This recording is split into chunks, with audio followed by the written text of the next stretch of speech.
Chapter 50-60. Mo Lien was the best at reading little girls' thoughts.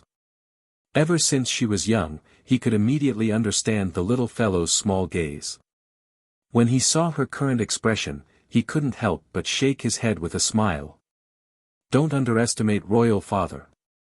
He wasn't the old great king of the Mo kingdom, so how could his father be so easily controlled? Even if he had already allocated all of the U court guards for him to use, Mo Lien didn't believe that his old father didn't have anyone he could use by his side. Furthermore, his father's strength wasn't something that his deceitful adoptive father could compare to.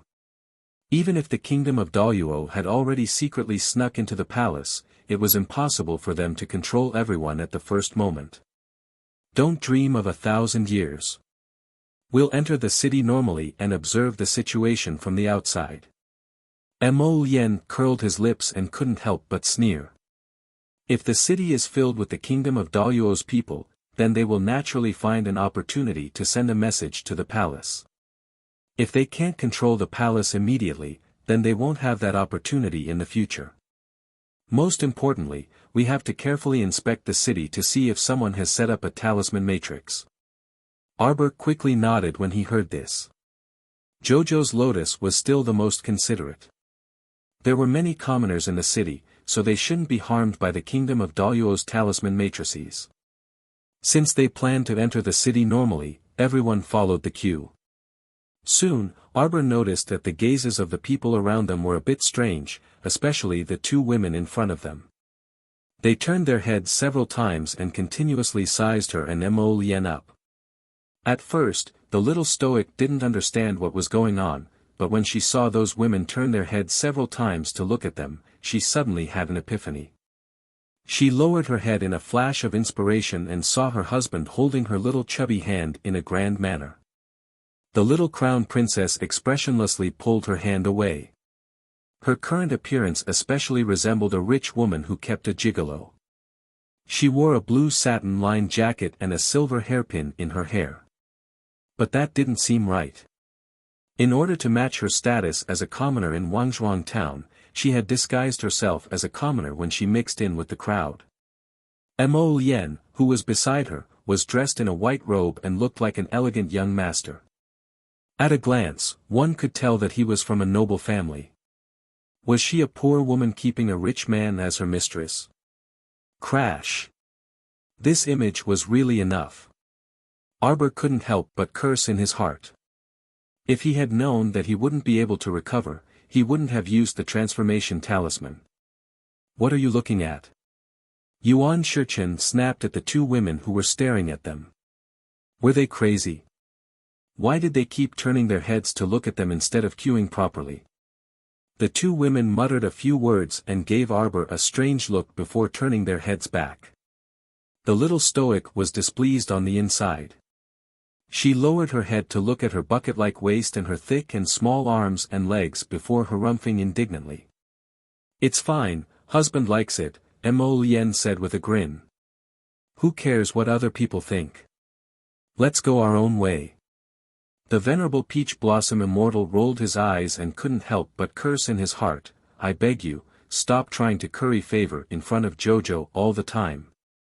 You're simply too shameless. It was especially irritating to see heaven and earth grabbing the opportunity to feed other people dog food. The group successfully entered the Eastern City Gate. Less than a second after stepping into Eastern Street, the little stoic's expression couldn't help but change slightly. How is it? Mo Lien asked softly. There's an unusual smell wafting through the air. Chapter 50-61. Mo Lien was startled and hurriedly asked, could it be that the people of Daluo have already poisoned the city after they sneaked into the city? It smells like special pollen. Arbor looked up at the gray sky and narrowed his eyes slightly. Mo Lien used a message talisman to summon someone, but after a few seconds, a black-clothed youth appeared in front of them and bowed in a low-key manner. Go and quietly bring the general guarding the East City Gate here. I have something to ask him. Yes. Jojo, there's a small tea house nearby. Let's go up and wait. Everyone quietly went to the tea house. After a while, a personal hidden guard brought a middle-aged general upstairs. The man was sweating profusely and had a nervous expression on his face. When he saw Mo Lien, he hurriedly went up to greet her. "In the past 2 days, did you discover anything unusual in the city?" The middle-aged general in the East City shook his head, but then he seemed to have thought of something and hurriedly added, "Before dawn today, a big black bird appeared in the sky above the city, but it quickly flew away. At that time, we sent a master archer to shoot it from a distance, but unfortunately, the distance was too far and he couldn't hit it. That black bird flew too high, piercing through the clouds. Those who weren't of high cultivation couldn't shoot it at all. That master archer only shot its tail feathers and shot down 2 black feathers. Other than that, there was nothing unusual." Prince Mo and Arbor looked solemnly at each other. "It doesn't seem like Tianyun's style," Arbor said with a frown. "The previous few times Tianyun attacked, it was always remote villages or places where no one lived at all. His biggest operation was to attack Zhangzhou's Yen city. But in the end, it also ended in failure." Arbor continued his analysis. "Although their current frequency of action has increased a lot, it's not to the extent of directly attacking Divine Prefecture's imperial capital. Qin Xian and the others aren't that stupid, are they? How could they rashly attack Dragon Flame City before they're fully prepared?"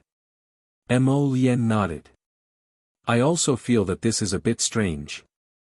It's very different from Tianyun's usual practice.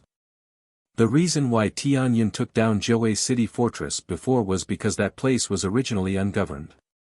After that, it's easy to understand why he attacked Wangchuan. The River of Forgetfulness is vast and rich in resources. If we can take over the entire River of Forgetfulness and use it as a base, it will provide them with many convenient resources for their subsequent operations." Arbor and Mo Lien looked at each other again. "This matter is not led by the Heavenly Fate Emperor. Tianyun is actually cooperating with a small country like Duoluo. What are they after, unless they can get a lot of benefits from the kingdom of Daoyuo?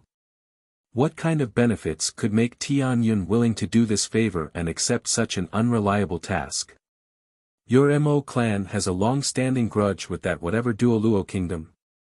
Xiao Mu asked curiously. Mo Lien shook her head. "What grudge could there be? I've never heard of such a small grassland country before. If they hadn't come up with Lily Er's plan and jumped up and down in front of the Crown Prince wouldn't even know what they were." "Is that so?" Arbor glanced at the Crown Prince in confusion. "But I keep feeling that Duoluo seems to be targeting your Mo clan. Although that Lily Er plan is quite annoying to me, it seems that the target of the plan should be you." Chapter 5062. "They want to take me away from you and use this to threaten you. They must be plotting something from you. Based on how much Jojo's Lien cared about Jojo, these people must be plotting a gargantuan benefit." When Mo Lien heard the words Lily Er's plan, his entire face darkened. "They will all die," he said coldly. The people he sent out were already searching everywhere for those Lily heirs. As long as this plan dared to continue, he dared to kill everyone he saw until all these fakes were destroyed. Arbor sighed and said dryly, "They are also pitiful women." "Jojo." Mo Lien glanced at her with displeasure. "Fine, fine." Arbor nodded repeatedly and said, "I know that most of them probably brought this upon themselves. I don't pity them." She only felt that it was a pity. Why did they indulge in such wild fantasies and want to become someone else?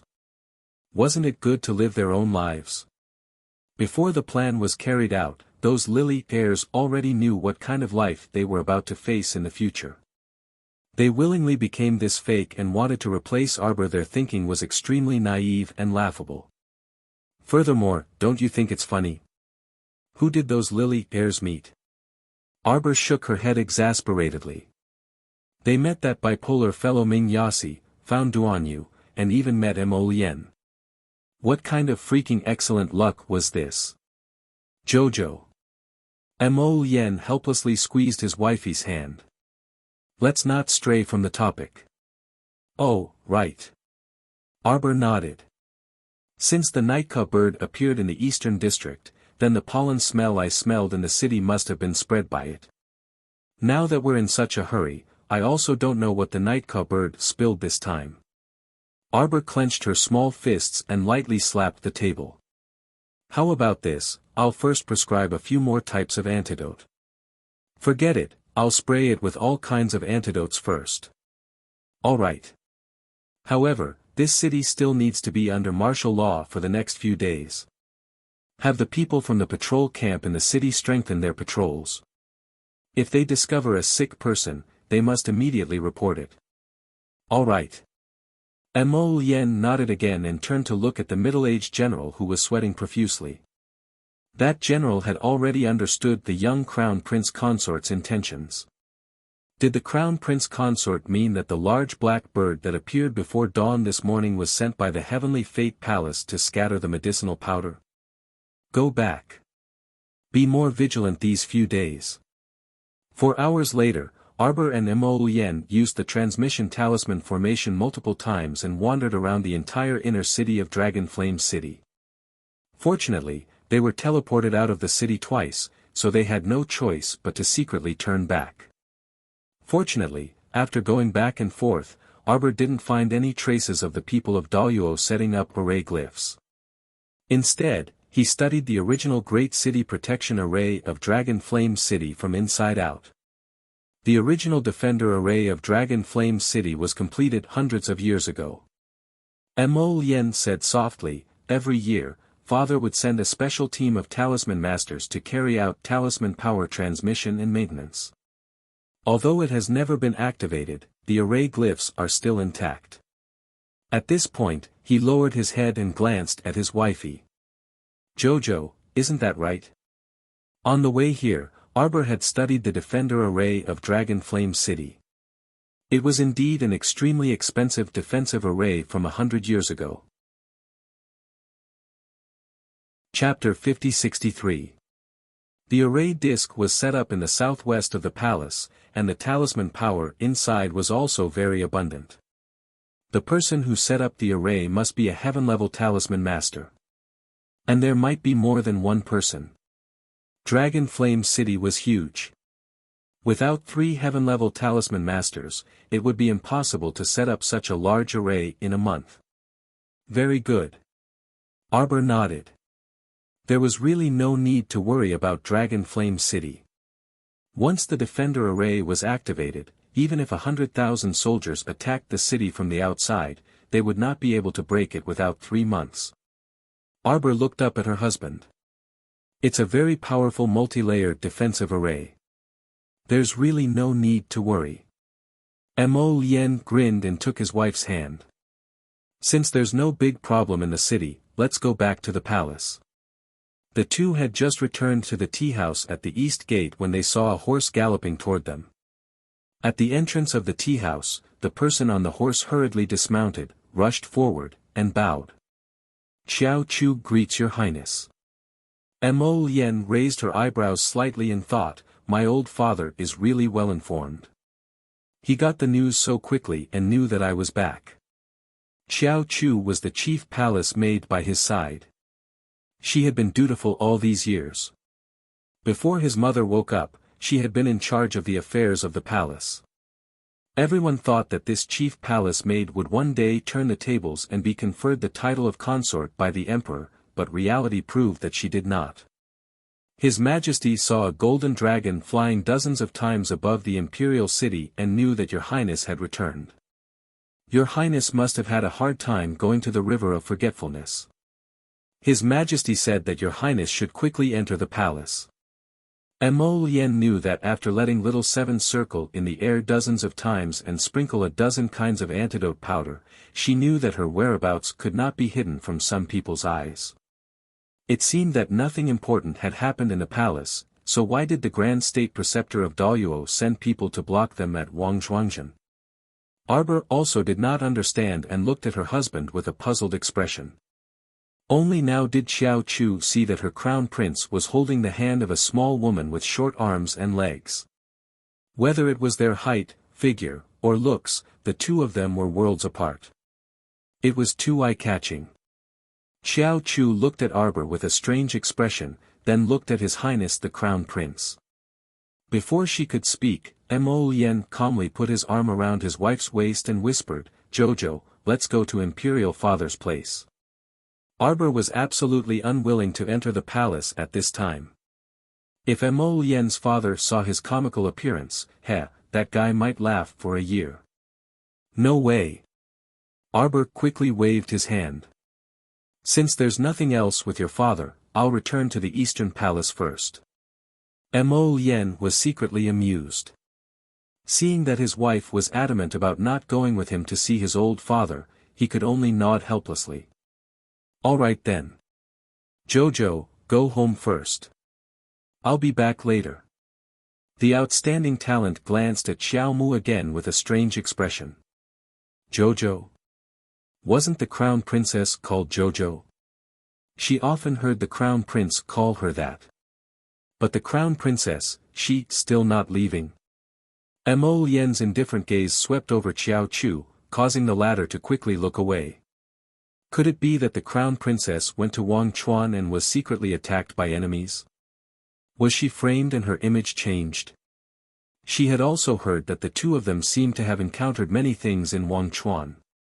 A while ago, the emperor had even anxiously sent shadow guards to Wangchuan to find the couple. Chapter 50-64. Given His Highness the Crown Prince's love and care for the little crown princess, he would not tolerate even a grain of sand in his eyes. He would never allow anyone to disrespect the little crown princess in any way, not even a harsh word.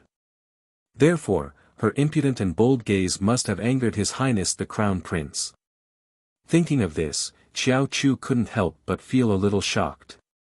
She hurriedly restrained her expression and bowed respectfully to Arbor. Xiao Chu's eyes were poor. I didn't know that the crown princess was here.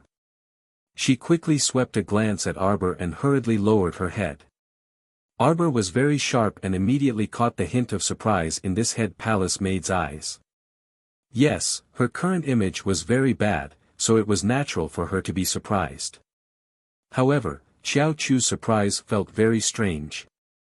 It seemed that her surprised gaze also contained some sympathy and pity. What the hell? Did she think that Sir Jojo's current image was permanent? I'll be able to recover in 4 hours, all right?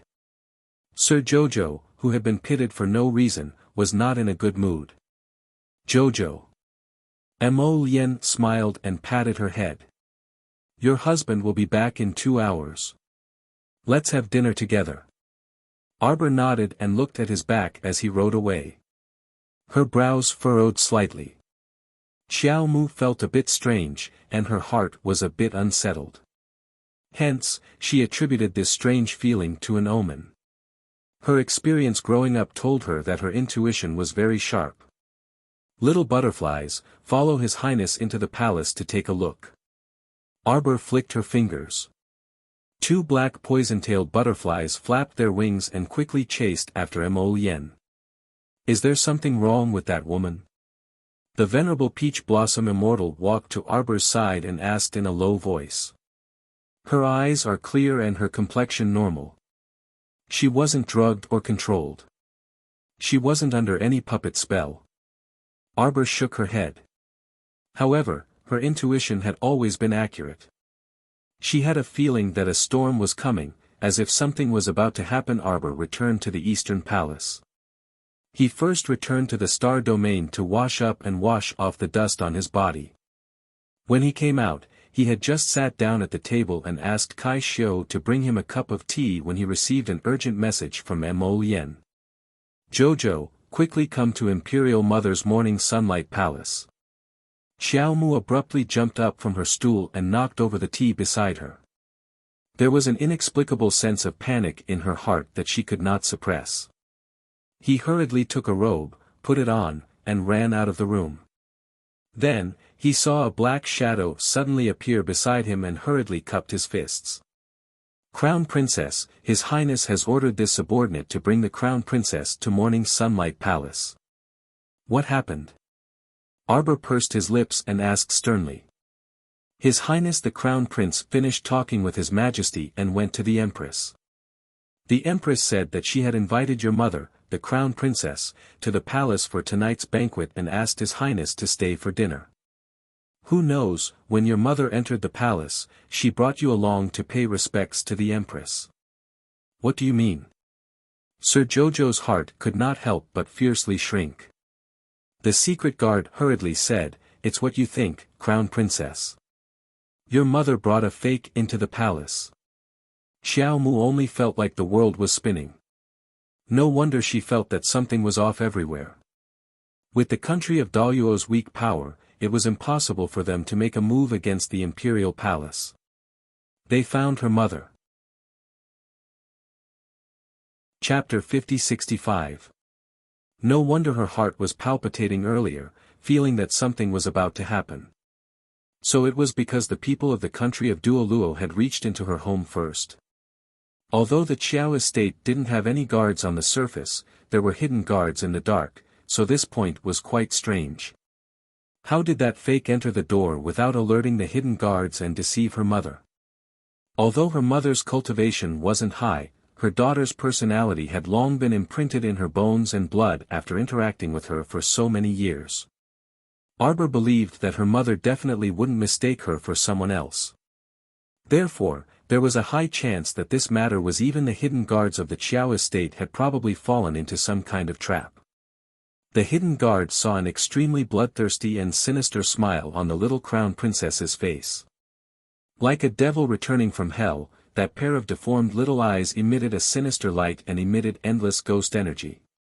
He immediately shuddered and didn't dare to say anything more. He turned around and led the way, rapidly leading the Crown Princess to the Empress' central palace hall. The people of the country of Duoluo had courted disaster this time by messing with the Crown Princess. There was no doubt that they would be in for a lot of bad luck in the future. The two figures were as fast as lightning, quickly disappearing into the dark night. On the other side of the room, Wuxia discovered that her son's complexion was very bad. His pair of cold phoenix eyes occasionally swept across the crowd, revealing an extremely chilly and austere intent. Ever since Madame Wei Shi brought her daughter into the palace to meet the Empress, the Crown Prince's complexion immediately changed. Wuxia felt that things were developing in a strange direction. The news of the Crown Prince's return to the capital was first informed by His Majesty. At that time, she received news that the Crown Prince and his entourage had already returned to the capital, but she didn't see the Crown Princess accompanying them. Now, the Crown Princess had only returned to her maternal home and entered the palace with her mother. Why did her son's complexion become so strange? Queen Bai secretly glared at her son, then smiled at Wei Ziqin and said, Madam Wei. Prince Mo suddenly stood up and bowed to his mother. Mother, your son will go pick up his wife. Queen Bai looked confused. She looked back at Wei Ziqin, who was smiling. She looked at the little girl next to her. What kind of person was the Empress? If she still couldn't sense that something was amiss, then she would be a real fool. She looked suspiciously at Madame Wei and her daughter before her gaze fell on Wei Ziqin. Their son spoke bluntly to the two people in front of him and even said that he was going out to pick up his wife. What did he mean by picking up his wife? Did that mean that the little girl who looked like Jojo wasn't his wife? Could it be a fake? The more Wuxia looked at Madame Wei and her daughter, the more uncomfortable he felt. She was now a little confused and kept looking at the door, waiting for her son to come in and explain to her. At first glance, he felt that there was nothing wrong with this facial paralysis in front of him. But for some reason, the more he looked, the more uncomfortable he felt. The eyebrows were very similar, but sitting there, the aura was completely different. Your Majesty, what's wrong? Wei Ziqin looked at her in confusion and asked. Why did His Highness the Crown Prince suddenly get angry? Today, the Empress had summoned many women. At this moment, everyone looked curiously at Wei Ziqin and her daughter. They were more or less curious. Everyone present more or less knew that the crown princess was a troublemaker. Chapter 50-66. After experiencing several palace banquets, most of them were very well behaved now. They didn't dare to treat the little crown princess as an ordinary person. Think about it, when did something good happen when the little crown princess was invited to a banquet? Everyone who dared to provoke the crown princess at a palace banquet definitely didn't have a good ending. From a small matter like Madame Gua to a big matter like the City of Shadows at the most recent palace banquet, the little crown princess slapped the face of a single alchemist. She drew a sage-grade golden talisman and even summoned a frightening ferocious beast. At that time, everyone present was dumbfounded. They couldn't think about it. If they thought too much about it, it would only make them cry. So today, when this group of noble ladies and madams saw Wei Ziqin and her daughter arrive, they all went up to greet them in a very friendly manner. All of them revealed quail-like smiles. If they couldn't offend them, then they should hide and go along with them. But they felt that things were developing in a strange direction again. His Highness the Crown Prince, who had always doted on the Crown Princess endlessly, actually gave the Crown Princess and her mother, Madame Wei, a cold shoulder in front of everyone today. Was the wind going to change direction again? It was said that His Highness the Crown Prince encountered a great danger during his trip to the River of Forgetfulness. When he entered the city this time, the Crown Princess wasn't by his side at all. Could it be that His Highness the Crown Prince finally couldn't stand that fierce girl and completely fell out with the Crown Princess? Prince Mo quickly walked out of the palace hall and coincidentally bumped into the outstanding talent leading a group of people in his direction. The outstanding talent hurriedly led the group of palace maids to greet him as soon as they met. "Greetings, Your Highness the Crown Prince." The outstanding talent said respectfully, "This servant is under His Majesty's orders to bring some special tribute fruits to Your Highness and the madams." The Crown Prince swept a glance and saw many fist-sized, translucent, and pink fruits on the fruit platter. He didn't pay much attention to it and only nodded slightly before walking over. Just as he reached the long steps in front of the palace hall, he saw a round little figure flying over as fast as lightning. He jumped in front of him in an instant. Mo Lien hurriedly reached out to hug her and lifted her sleeve to wipe the sweat off her forehead. "Why did you run so fast?" "Don't worry, those two people won't be able to escape." "Where are they?" Mr. Jojo roared angrily. Mo Lien hugged her and swayed, crying out pitifully, "Jojo, your husband was molested." "Who?" Arbor's eyes flashed with killing intent. "It's that fake. She kept throwing flirtatious glances at me as soon as she arrived. At first, I thought her eyes were cramping." Arbor moved his limbs and shouted, "I'm going to kill her. Let's ask him first." Mo Lien hurriedly pressed down on his wife's body and smiled. "Let's get to the bottom of this first. I've already sent someone to the Qiao residence to check on the situation. We'll receive a reply soon." The outstanding talent walked a few steps and turned back to glare at a palace maid who had stopped in her tracks. "Don't look around. Don't you know the rules?" That palace maid hurriedly retracted her gaze and asked the outstanding talent with a strange expression, "Aunt, who is that plump woman? How could she be so intimate with the Crown Prince?" It was simply inconceivable. The outstanding talent coldly swept her a glance. "Do your own thing. Don't ask about things that you shouldn't meddle in." That palace maid followed behind the group and couldn't help but twitch her mouth. Unwilling to give up, she turned back to look at the plump woman with a bucket-like waist. It seemed that His Highness the Crown Prince's judgment of people wasn't very good. He previously doted on that extremely bad-tempered Crown Princess so much. Chapter 50-67. But no matter what, even though the Crown Princess had a bad temper, she was still good-looking. But this plump woman with a bucket-like waist, no matter how one looked at her, she looked disgusting, right? Why was His Highness's eyesight getting worse and worse? The little royal maid stumbled slightly and hurriedly lowered her head to look at the road, quickly catching up with the group of outstanding talents in front of her. Jojo, don't get angry first. Let's understand the situation first. After all, they had been away from Forget River for so long, so they really didn't know what had happened at home. If by any chance Qiao Zhongbang, Wei Ziqin, and second uncle's family had all fallen into someone else's hands now, then when they did things, they would definitely be restrained. That mother of yours is also a fake. Mo Lien lowered her head and whispered in Arbor's ear. When they met just now, the fake Wei Ziqin gave him a very fake smile and even called him, Your Highness the Crown Prince, with some respect in her expression. How could this be Jojo's mother herself?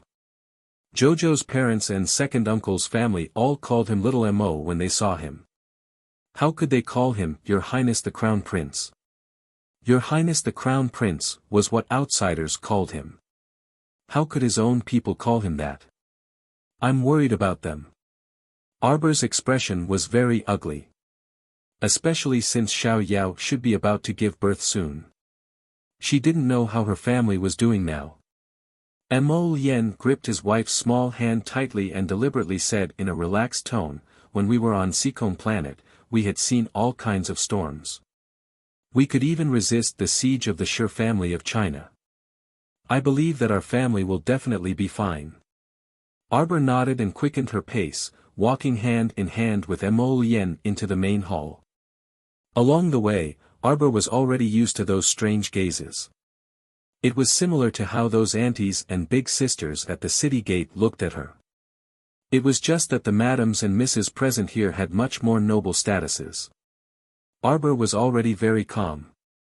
In any case, her husband didn't mind, so why should she care about the gazes of others? Even if she was 70 or 80 years old and hunched over, Jojo's lotus was still Jojo's.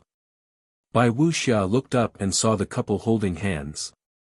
He quickly stood up and asked, Tang Yuan's wife, what's wrong? How could it be did he take some medicine that he shouldn't have? He was still poisoned. What's going on? You're even shorter than the last time I saw you. Arbor looked at Queen Bai, speechless. Mo Lien couldn't help but twitch her lips. Mother, can you not mention the word short? The Empress's reaction could be said to be extremely fast.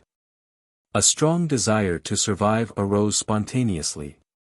No matter what had happened before, she still couldn't figure it out. At this moment, whenever they saw their son holding the hand of a lady or woman, they would recognize her as Tang Yuan's wife. Even if their daughter-in-law's appearance had changed drastically, their son would not mistake her for his wife. As a mother, how could she not know that her son's taste was unique? Wei Ziqin stood up with a slightly unpleasant expression. She coldly glanced at Arbor, who was next to the Crown Prince. What is the meaning of this, Your Highness? The women in the hall were a little confused. Their gazes all fell on Arbor's face. They couldn't help but think to themselves, I can't bear to see this. The Crown Prince is as handsome as a god, but now he's holding the hand of a short woman. The funniest one is the Empress. Chapter 5068. The little stoic Crown Princess was clearly sitting next to Madame Nei Wei, but Her Majesty the Empress actually called that woman with a bucket-like waist her daughter-in-law. What kind of stupid thing was this? The noble ladies and madams in the hall coughed lightly and looked over in confusion. At this moment, Arbor and Mo Lien strode into the main hall at the same time, and their gazes immediately locked onto the mother and daughter pair. They had Wei Ziqin's face and figure, but Arbor didn't need to look to immediately sense that this woman impersonating Wei Ziqin didn't resemble her mother in any way. In Mo Lien's eyes, the stoic-faced young lady sitting next to Madame Nei Wei was simply trying to draw a tiger but ended up looking like a dog instead. It was simply too laughable.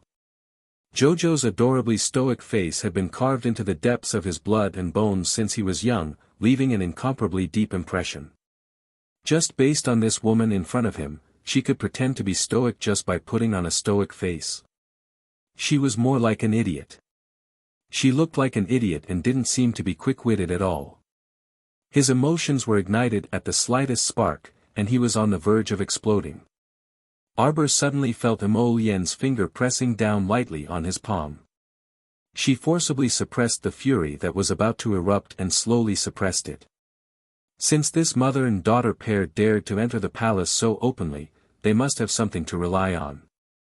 Otherwise, why would they dare to step into the palace's inner court and walk right into a trap? Therefore, Mother and Arbor's heart tightened slightly. "You're the perfect creation, Lily, number 0, right?" This was Arbor's first time seeing someone who looked infinitely similar to her up close. If one only looked at their appearances, they really were very similar. Their appearances were almost 70% similar, and absolutely no one would be able to distinguish the two from more than 10 meters away. If this impersonator was placed together with the original little crown princess, they were completely like a pair of twin sisters. This was the real mature creation of the state preceptor. The ones he had encountered before were probably just immature imitations. Arbor's gaze fell on the woman's face. It was hard to imagine that there would actually be such a group of people in this world.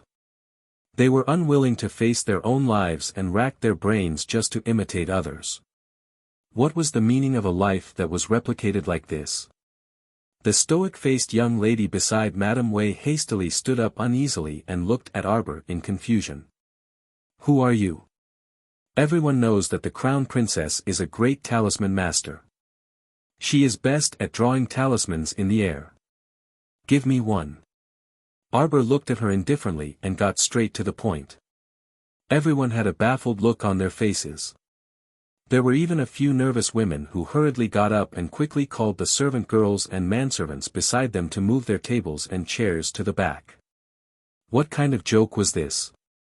The crown princess was about to draw talismans in the air and summon that ferocious beast whose face couldn't be seen clearly. According to their past experience, this person who dared to provoke the crown princess must be tired of living. For safety's sake, the madams decided that it was better to stay away from this little crown princess who could explode at any time. This impersonator actually didn't panic and stood up naturally and gracefully. She bowed at Empress Bai before turning to Arbor with cupped fists and a smile. Only then did she say gently, "What's so difficult about drawing talismans in the air?" "It's just that, madam, in what capacity are you asking me to draw talismans in the air?" Chapter 5069. As soon as the fake finished speaking, Arbor didn't say anything else. He raised his hand and swiped at the air in front of him, creating ripples. He drew and revealed talisman in a few minutes and quickly threw it over.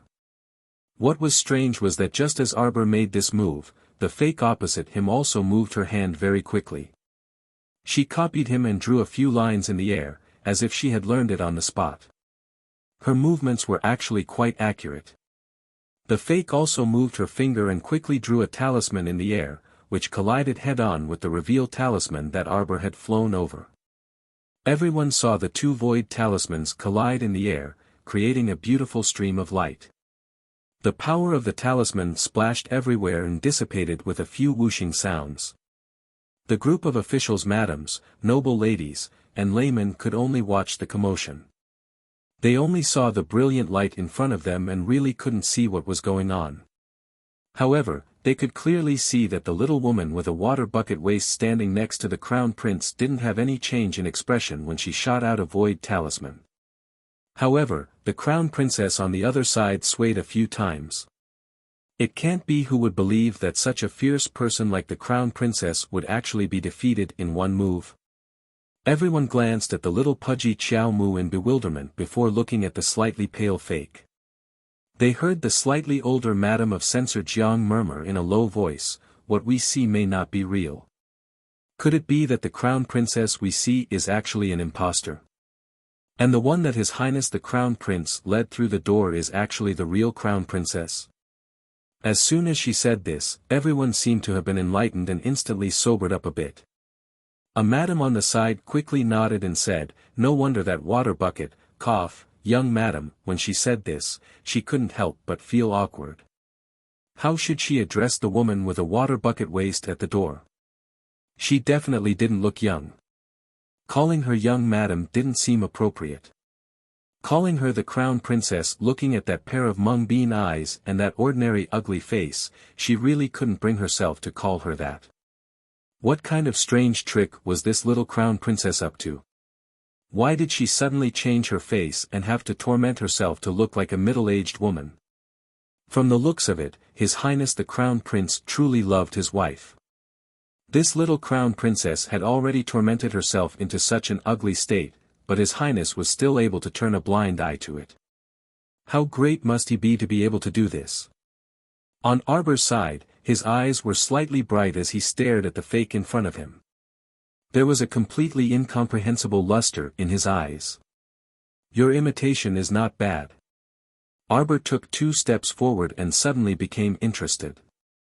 Let me see the effect of your imitation talisman. As soon as she finished speaking, she moved like a bolt of lightning. Her fingers formed seals as she ceaselessly stirred the air in front of her, and she ceaselessly changed various hand signs and movements. Everyone only felt their vision blur as they saw the air fluctuate. Talismans glowing with purple light were drawn by the young woman with a water bucket waist in the air. Row after row, the list went on so quickly that it made everyone's breathing stop. The head of the fake opposite him was dripping with sweat. At first, he could keep up with the speed of Arbor's talismans, but after a few minutes, even a layman could see that something was wrong. Something was too wrong. That fake crown princess's hand signs were the same as the other person's, except for the first time when a talisman flew out and knocked away the water bucket waist woman's void talisman attack. Chapter 50-70. After that, there were no more flashes of talisman light. On the other hand, the barrel-waisted woman was like a demon. Talisman after talisman appeared in the air. She continuously drew 99 void talismans. 3 in a row, 33 in a row. From top to bottom, it formed a purple talisman wall in front of everyone. Who could keep up with this speed of talisman drawing? Even if they used imitation talismans, they could not keep up with Arbor's movements and speed. Even though everyone had seen many talisman masters before, this was the first time they had seen such a scene. They were so shocked that their jaws dropped. At this moment, everyone saw the barrel-waisted woman facing the fake crown princess and coldly curl her lips. After this action, her chubby face began to change little by little. Her facial features were rapidly recovering, slowly recovering to their original appearance. This scene was indeed magical enough. The transformation talisman's effect disappeared at this moment, and the young crown prince consort regained her original appearance. The illusory excess fat on her stomach also disappeared. What replaced it was the thin figure of the crown princess under a wide satin jacket. Her eyes were cold. It was the same rustic jacket and the same simple silver hairpin. However, at this moment, the little crown princess was shockingly beautiful in everyone's eyes. Other people's beauty faded with the passage of time. The little crown princess seemed to be different. The little crown princess became more beautiful with the passage of time. Seeing her today, they felt that compared to the past, she seemed to have a faint charm. There was an indescribable feeling between her eyebrows. Queen Bai slapped her thigh and happily stood up. "Sweetheart, you've finally changed back. Quick, quick, come to mother. Let mother take a good look at you. Daughter-in-law, I haven't seen you for a long time. Why do I feel that you've gained weight?" The crown prince could not help but roll his eyes. What was wrong with his mother? She said that his wife was short and fat. If you don't know how to speak, then don't say it. The little crown princess subconsciously touched her lower abdomen and nodded as she admitted, "I am a little plump." It was time for her to gain some weight. She should take care of her small body and let baby Mo grow up well. As an experienced person, Empress Bai's eyes immediately lit up when she saw her daughter-in-law's little action. At this moment, she couldn't care less about being an empress. She walked over to the two of them and asked, "Little glutinous dumpling, is your wife, mother?" Prince Mo rolled his eyes at her in dissatisfaction. Is this the time to talk about these things? How could it not be the right time? His daughter-in-law was pregnant, which was a big deal. It was much more important than those messy things. All right. Mother will let you settle the matter first. The White Queen curled her lips and stopped. She looked at the 33 rows of talisman walls in front of her daughter-in-law, and her eyes lit up. Tang Yuan's wife, what talisman formation is this? 9-9-1 attack talisman formation, Arbor said expressionlessly. I created it myself. The White Queen immediately revealed her true thoughts and nodded with praise. As expected of my daughter-in-law. You have no problem creating your own talisman formation. Quick, let mother open her eyes and see how effective this attack talisman formation is. Mother. Mo Lien secretly gave her a look. The White Queen immediately understood. She raised her hand and opened it slightly. A transparent and flawless defensive wall immediately appeared between her hands. Chapter 50-71. The barrier abruptly landed beside the young Crown Prince Consort and the fake. At the same time, the Crown Prince waved his hand to form two defensive walls around them. Following which, the 99 talismans that were drawn in the void started to spin like butterflies. The talismans spun, leaving afterimages in front of everyone. In the blink of an eye, they had surrounded the screaming fake Crown Princess. The hearts of the many noble ladies and madams of the officials all skipped a beat. They hurriedly stepped back, hoping to get as far away as possible. Fortunately, all the commotion happened within the defensive barrier that the White Queen and Prince Mo had set up together. It did not affect other places. The 99 offensive talismans spun into a cocoon shape, wrapping around the fake Crown Princess. Suddenly, in a strange way, the 99 talismans combined into a huge talisman that was more than 20 times larger than a normal talisman. It emitted a holy golden light. While everyone was gaping in shock, it charged toward the fake Crown Princess with the force of a thunderbolt. That unlucky fake was instantly bound by the golden light and pressed to the ground by that super-large talisman. Instantly, he spat out a mouthful of blood. What's the use of an imitation talisman? It's similar in appearance but not in spirit. Arbor shook his head helplessly. He waved his hand and said, "Explode." The huge golden talisman wrapped tightly around the fake. At this moment, a strange light burst out. All the offensive talisman power turned into thousands of streams of light, piercing through the fake Crown Princess body without any hindrance. Everyone stared blankly at him. They felt that in an instant, the unlucky one had been turned into a sieve by the thousands of streams of light. Small holes appeared all over her body from top to bottom. They were all holes caused by the thousands of streams of light. They were densely arranged on her body, arms, face, and neck. After she stood up with difficulty, she raised her head. She looked very strange. It was as if she was a fountain that had been poked with thousands of needles and was leaking from head to toe. There wasn't a single spot on his body that wasn't bleeding. Bright red beads of blood were constantly pouring out from the tiny holes on his body. The unlucky fake could only watch as his blood flowed out of his body. His entire face was no longer calm and expressionless. It was completely twisted beyond recognition. He could feel his life force slipping away, and his life was about to come to an end. You tried to paint a tiger but ended up looking like a dog. Mo Lien angrily rebuked. She raised her sleeve and slapped the fake heavily across the air. Scram! Just looking at it was disgusting. She actually dared to impersonate his Charles and openly enter the palace to annoy him. She was simply courting death. Boom!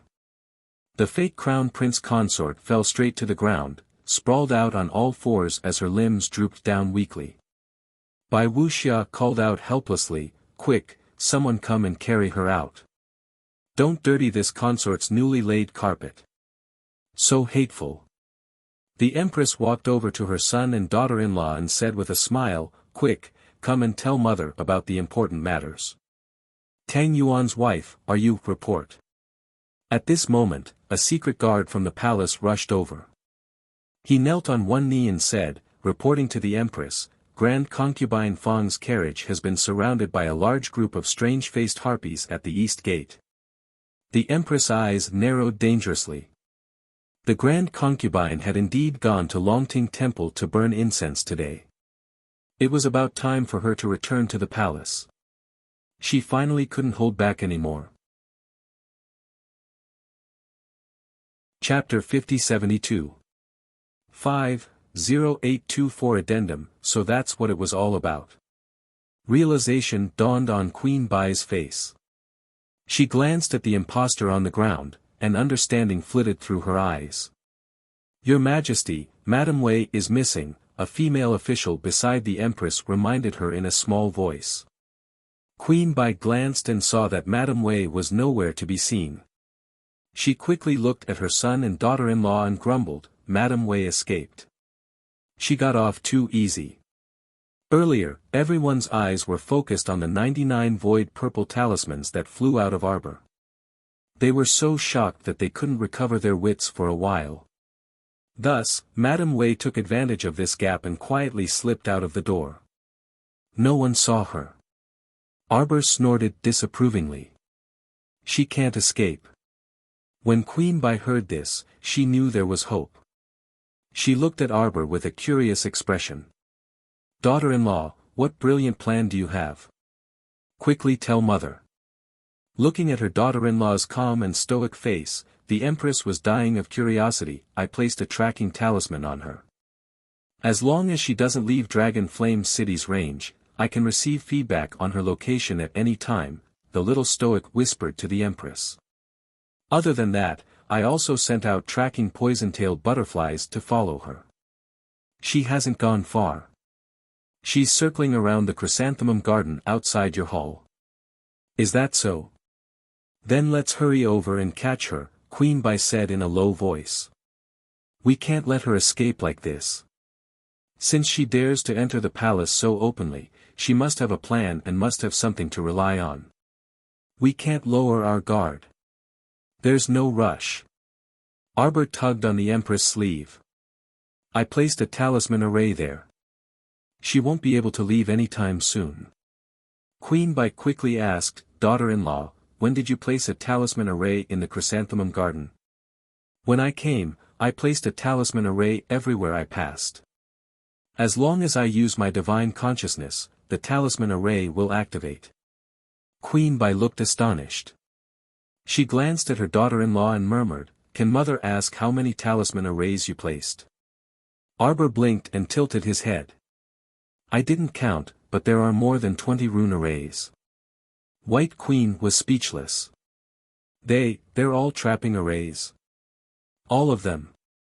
Trapping array, bewildering array, killing array, gravity array. White Queen was speechless. She suddenly didn't feel like talking to her daughter-in-law. The Empress, who originally thought that her talent was not bad, felt that life was really there was no harm if there was no comparison. Once there was a comparison, she immediately felt tens of thousands of points of damage. It was simply too speechless. This little guy was actually able to set up dozens of talisman arrays that were not the same as he was on his way here. This was too inconceivable. Prince Mo, who had been pushed aside by his mother, looked speechlessly at the mother-in-law and daughter-in-law who had been whispering to each other for a long time. He quickly stepped forward and said, Mother, what are you and Jojo talking about? After he finished speaking, he hurriedly left. He had been dominating his son and daughter-in-law for so long. He was simply disrespectful. Son, your wife is really extraordinary. She's far from ordinary. Empress Bai clicked her tongue and said, You've really picked up a treasure. Of course. When Prince Mo heard his mother praise his daughter-in-law, his previous anger was immediately swept away. He put on a smiling face and nodded. Mother, Jojo's talent in drawing talismans is really you don't know if you haven't seen it. It's definitely. If Jojo says he's second, no one in this world would dare to say they're first. Chapter 5073. Yes. The White Queen nodded in agreement and thought to herself, I must go with my son and daughter-in-law later and see the dozen or so different talisman arrays set up by my daughter-in-law to broaden my horizons. The mother and son gathered together to flatter Arbor, but the person in question glanced at them helplessly. Seeing the two talking enthusiastically, Arbor could only speechlessly pull the Crown Prince's sleeve and point at the fake Crown Princess who was paralyzed on the ground.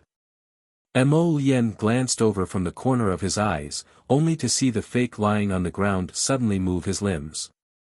Her hands were twisted in a very twisted posture and turned slightly behind her back. Arbor's eyes flickered. He looked carefully and found that the fake's hands and feet were connected to a transparent thread. When the thread moved, the fake immediately got up and crawled a few steps forward in a stiff posture. Two beams of cold light appeared in her eyes as she stared faintly at Arbor in front of her. Arbor was not afraid of her even when she was alive, let alone the puppet in front of him who was controlled by someone else. He glanced at her contemptuously and drew 3 offensive purple talismans in the air with his fingers. Swish! Swish! Swish! They rushed toward the puppet's head. The fierce attacks landed on the fake's head 3 times in a row. The latter let out an unpleasant roar and crawled on the ground with her sharp nails. Filth dripped from her mouth. Why are you hiding? Since you've come, then quickly show yourself. The White Queen could not help but laugh. She raised her hands and 2 flying fireballs crashed toward the eaves. Along with a crisp, bang sound, fine powder fell from the palace beam. A black figure suddenly landed on the ground. The newcomer bent over and made a defensive posture. Under the mask, a pair of small black eyes flashed with a cunning light. Your talisman skills are not bad. Arbor did not say anything and gave him 9 offensive talismans. The latter's expression immediately changed. He dodged left and right, trying to avoid her attack. However, his body moved and crashed into a defensive wall behind him. Only then did he realize that there were 4 defensive walls around him. No, the moment he appeared, he was trapped in the defensive array glyphs of the little Crown Princess. This abominable girl's methods were truly impressive. The Grand State Preceptor knew that it would be extremely difficult to impersonate the little Crown Princess. Therefore, they decided to be prepared and cast a mimic talisman on Lily 0. If they met the real Crown Princess, they could use the mimic talisman to fool others. Moreover, the Grand State Master had clearly told them from the start that they could enter the palace as they wished. The Crown Princess had already sent people to delay them. But now it was obvious that the plan could not keep up with the changes. Everything had failed because of the little Crown Princess's return to the palace. Damn it! How did things suddenly develop to this point? The people sent by the State Preceptor to stall the Crown Prince and the Crown Princess were all useless. So many people couldn't even hold back 2 young people. The puppeteer dodged several attack talismans from Arbor, but when he turned around, he accidentally hit his head on the defensive wall. At that time, he was drunk. He only felt a sizzling electric current on the defensive wall that slid through his body and electrocuted him, throwing him to the ground heavily. The puppeteer cursed in his heart. His eyes were so frightened that they were distorted. He quickly turned to look in the direction of Arbor. Chapter 5074. He saw the little girl looking at him expressionlessly. Her dark eyes were filled with mockery. The pair of eyes that looked at him were completely devoid of emotion. They were like 2 deep pools of water, dead and still. How could there be such cold eyes in this world? The puppet master's entire body trembled, and he felt somewhat unwell. There was no one in this world who could be more deceitful than the little Crown Princess. This Crown Princess had built a defensive wall, but she had used some strange method to integrate the power of lightning into the defensive wall. As long as someone crashed into the defensive wall, they would immediately be injured by the power of lightning. Needless to say, the uncomfortable feeling of the lightning corroding the body was especially good.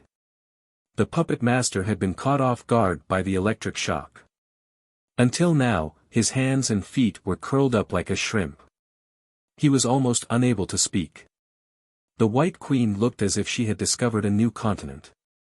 She circled around the transparent defensive wall and exclaimed in amazement. "Daughter-in-law, what method did you use to integrate the power of the 5 spirits into the defensive wall? This method is good. Look, it caught someone off guard. Didn't that unlucky puppet master fall to the ground? Ha ha ha. In a fight, this method was too easy to be deceitful. It didn't take any effort. As long as the other party crashed into the defensive wall, he would be in big trouble. And the person who set up the defensive wall didn't need to use too much spiritual power. This was a good method to get things done once and for all. How did this little girl think of these strange methods? She was really creative. She dared to try anything." Arbor blinked. This was one of the methods of controlling spiritual power recorded in the Spirit Division record. Arbor felt that it was very useful to integrate the power of the 5 spirits into the defensive wall, defensive shield, and various defensive equipment. Thus, she studied it thoroughly. She realized that this was definitely a necessary skill for deceitful people. She immediately applied what she learned and prepared to learn all the tricks in the Spirit Division record. "Mother, do you want to learn? I can teach you if there's a chance." "Okay, okay." Seeing that the mother-in-law and daughter-in-law's heads were about to tilt together again, the crown prince hurriedly stood between the two of them and said with a serious face, "Jojo, stop fooling around. Let's quickly figure out the situation at home first." When Xiao Mu heard this, she couldn't be bothered with probing that puppet cultivator anymore and sent her husband a look. Mo Lien raised her hand slightly. Immediately, 4 black shadows pierced through the air and beat the puppet master to the ground in a few moves. They lifted him up and threw him in front of the crown prince and the young crown princess. Madame Wei wandered around the large chrysanthemum garden for about half an hour. The more she wandered, the more she felt that the scenery before her was very strange. Why was he always walking around in circles in this area? She was shocked and immediately reacted. She might have been plotted against. Just as she was about to stop and think carefully about what to do, a cold wind blew past her. She saw an old man with gray hair and beard appear in front of her with a cold expression. State Preceptor. The fake Madame Wei first let out a small sigh of relief. Then, she was shocked and hurriedly lowered her head in greeting. State Preceptor Larry coldly glanced at the fake Madame Wei. "You're too useless." These two people didn't even last a quarter of an hour in the hall before their true identities were exposed. Truly useless. Chapter 5075. Thinking about how his most perfect creation, Lily, number 0, had been ruined in the hands of the other party, he felt extremely uncomfortable. How abominable. Ha Duo, Guer, and the woman in front of him were all useless, the best of the worst. Ha Duo was especially disappointing. He brought 5,000 men to guard the outskirts of Dragon Flame City. He was guarding against the crown prince and the crown princess suddenly returning to the capital. Who knew that no matter how much he tried, he still couldn't prevent them from returning. He had returned, and he had returned to the imperial capital in secret. When he received the news and realized that something was wrong, it was already too late to inform everyone to retreat. Follow me. This double trap array couldn't stop Larry. This person shook out a bright yellow lamp from his sleeve. The corners of his mouth curled up slightly, revealing a trace of a cold smile. No matter how dense the array was, he had a divine artifact and could naturally break through any miasma in front of him. The fake Madame Wei was slightly relieved. She quickly nodded and followed Larry. As she walked, she lowered her head and said, "Lord Grand Tutor, I'm afraid Lily, number 0 and the puppet master are, more likely than not, it bodes ill." Fortunately, she reacted quickly and slipped away. Otherwise, she would be one of the people who died in the Empress' Central Palace. Grand Tutor Larry didn't say a word. He turned around and led her to wander around the chrysanthemum garden, following the floating lamp in front of them. They seemed to walk without any pattern. In less than half an hour, he led the fake Madame Wei out of the chrysanthemum garden. The fake Madame Wei heaved a sigh of relief and bowed. "Thank you, Lord Grand Tutor." Suddenly, State Preceptor Larry reached out and grabbed her by the throat, causing the fake Madame Wei to stare at him in panic. The fake Madame Wei wanted to say something, but she didn't even have the strength to speak. Her eyes were full of fear as she stared at the Lord Grand Tutor, who suddenly changed his expression, and she made a sound. With the sound of her neck breaking, the fake Madame Wei's eyes were bloodshot as she widened her eyes in disbelief. Crack! State Preceptor Larry mercilessly crushed the fake Madame Wei's neck and said coldly, "Idiot. Such an idiot should not be alive to waste resources." Just as he was about to leave, he turned around to stare at the fake Madame Wei's wide-eyed face and smiled sinisterly. On the other side, Arbor, who was secretly checking the whereabouts of the fake Madame Wei, suddenly stopped and looked up at Mo Lien with a puzzled expression. "What's wrong, Jojo? We suddenly lost contact." Arbor was suspicious. He tugged at Mo Lien and whispered, "Let's go out and take a look." The tracking talisman on the fake had lost its effect. There could only be two possibilities. The first possibility was that the fake discovered the existence of the tracking talisman and removed it. Secondly, the fake was already dead. Naturally, the tracking talisman lost its effect. "I wonder what kind of situation it is." Mo Lien hummed in response and naturally followed his wife out of the Central Palace's main hall.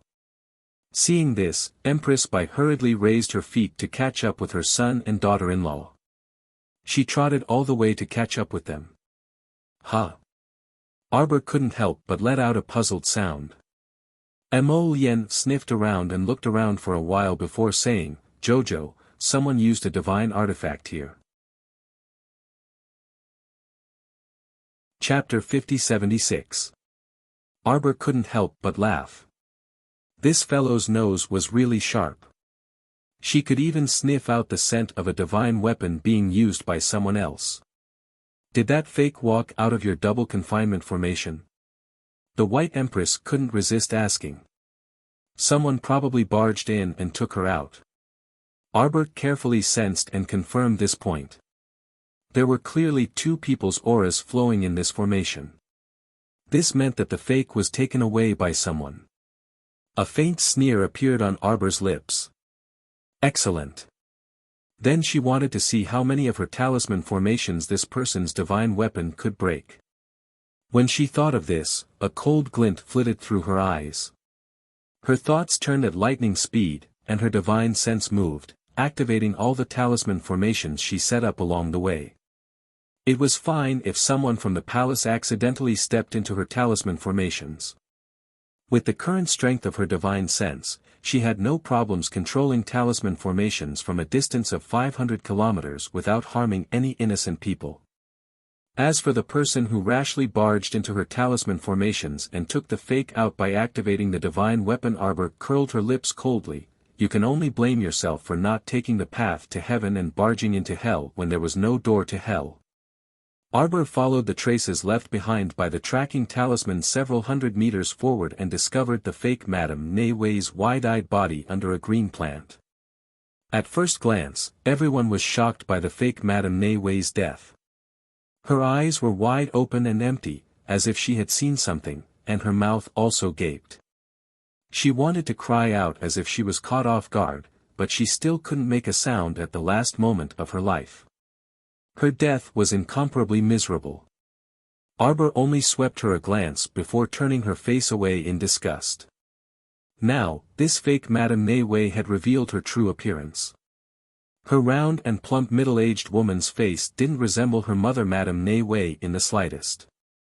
This directional transformational medicinal liquid was truly extremely annoying. She had to speed up and develop a medicine that was faster than forcing people to take the antidote orally. It would be best if it was something like a medicinal powder. She could make people reveal their true appearance with a casual sprinkle. This way, it would be more convenient and more effective. When she thought of this, the little stoic's tightly pursed lips couldn't help but droop slightly, revealing a solemn and serious expression. How did this fake die? A female official beside the Empress quickly walked forward and was about to squat in front of the corpse to take a look. He only heard the little stoic shout, "Don't move." The female official's hand, which was about to flip the corpse, froze in midair. The little stoic rushed forward and directly poured half a bottle of corpse-dissolving water on the fake Madame Nei Wei's body, dissolving the corpse in a matter of minutes without even blinking. The onlookers stole a glance at her and felt a chill in their hearts. The young Crown Prince Consort was truly ruthless. The White Empress purposely said to everyone, "This corpse must have been poisoned by someone." If Autumn Leaf had touched it just now, she definitely wouldn't have gotten any benefits. Everyone came to a sudden realization and stole another glance at the little Crown Princess. The latter was expressionless, but his gaze was fixed on the corpse that had turned into water. After the corpse was dissolved, she stepped forward again and took out a bottle. She then sprinkled something in a radius of several feet to purify the poison that had seeped into the soil. It had to be known that if the Empress didn't give her an explanation, the little Crown Princess wouldn't bother to explain even half a sentence in 10,000 years. So what if she dissolved it? In any case, in other people's eyes, she was an especially cruel person. When had she ever cared about other people's opinions? Chapter 5077. Although the female official Autumn Leaf was startled, she quickly reacted and hurriedly bowed to Arbor, thanking her gratefully. Many thanks to the Crown Princess for the reminder. If the Crown Princess hadn't spoken so quickly just now, she didn't know what would have happened to her. Seeing how the Crown Princess handled the corpse so cautiously, it could be seen that the poison on the corpse wasn't something simple. The detestable murderer killed this woman and left her in the chrysanthemum garden. Before leaving, he even set a trap for everyone and left behind a trace of the poison.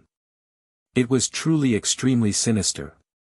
Arbor nodded slightly, but didn't say anything. She was the only one who knew that the poison on the corpse was contagious. If anyone touched a bit of it on their hands, the poison would quickly spread and spread. If anyone came into contact with it, they would also quickly be infected with this poison. If she didn't clean it up, once this poison spread in the palace, the consequences would be unthinkable. That person can't have escaped too far. The 20 or so talisman arrays she had set up were twisted and turned like a maze. They could be combined together to work at the same time, but they could also be used separately to block and kill. Only she knew best how to use them. Even if that person had a divine weapon as a guide, he probably wouldn't be able to escape her maze of multiple talisman arrays. Arbor turned to Mo Lien and said, "You and mother, stay here. I'll go with you." Prince Mo immediately interrupted Arbor and hurriedly stood next to his wife. What a joke, how could he be at ease letting his wife run after such a dangerous person alone? Absolutely not, he had to follow. Me. I'll go too. How could she not watch when there was a show? Wuxia also hurriedly reached out to sign up. Seeing this, the old nanny following the Empress couldn't help but twitch her mouth. She hurriedly raised her hand to support the Empress's raised hand and coughed lightly, "Your Highness. Can we not get so excited just because there's a show, Mother? Aren't you going to the East Gate to check on the Grand Concubine's condition?" the little Crown Princess asked in confusion. Consort Dowager. Reminded by Arbor, Queen Bai seemed to have just remembered the old princess. She hurriedly waved her hand and said, No, your father should have sent someone over." Father? The Empress nodded repeatedly and said with a smile, do you think your father is completely defenseless? In fact, as early as a few days ago, your father had already sensed that the capital was not peaceful. Over the past few days, he has already sent people to strengthen the security. The secret guards have already investigated the other party's identity. Your father is biding his time, waiting for the other party to make the first move and expose themselves. Queen Bai looked like she was enjoying the show.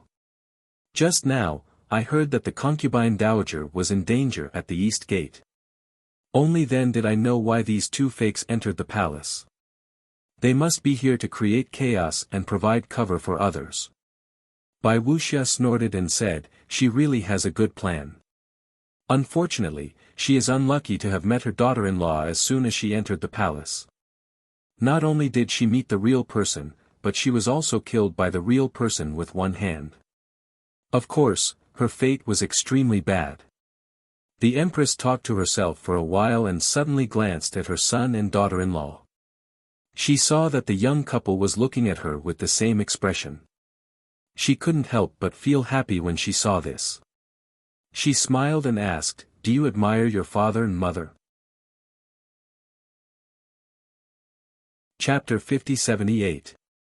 Prince Mo sighed ruefully in his heart.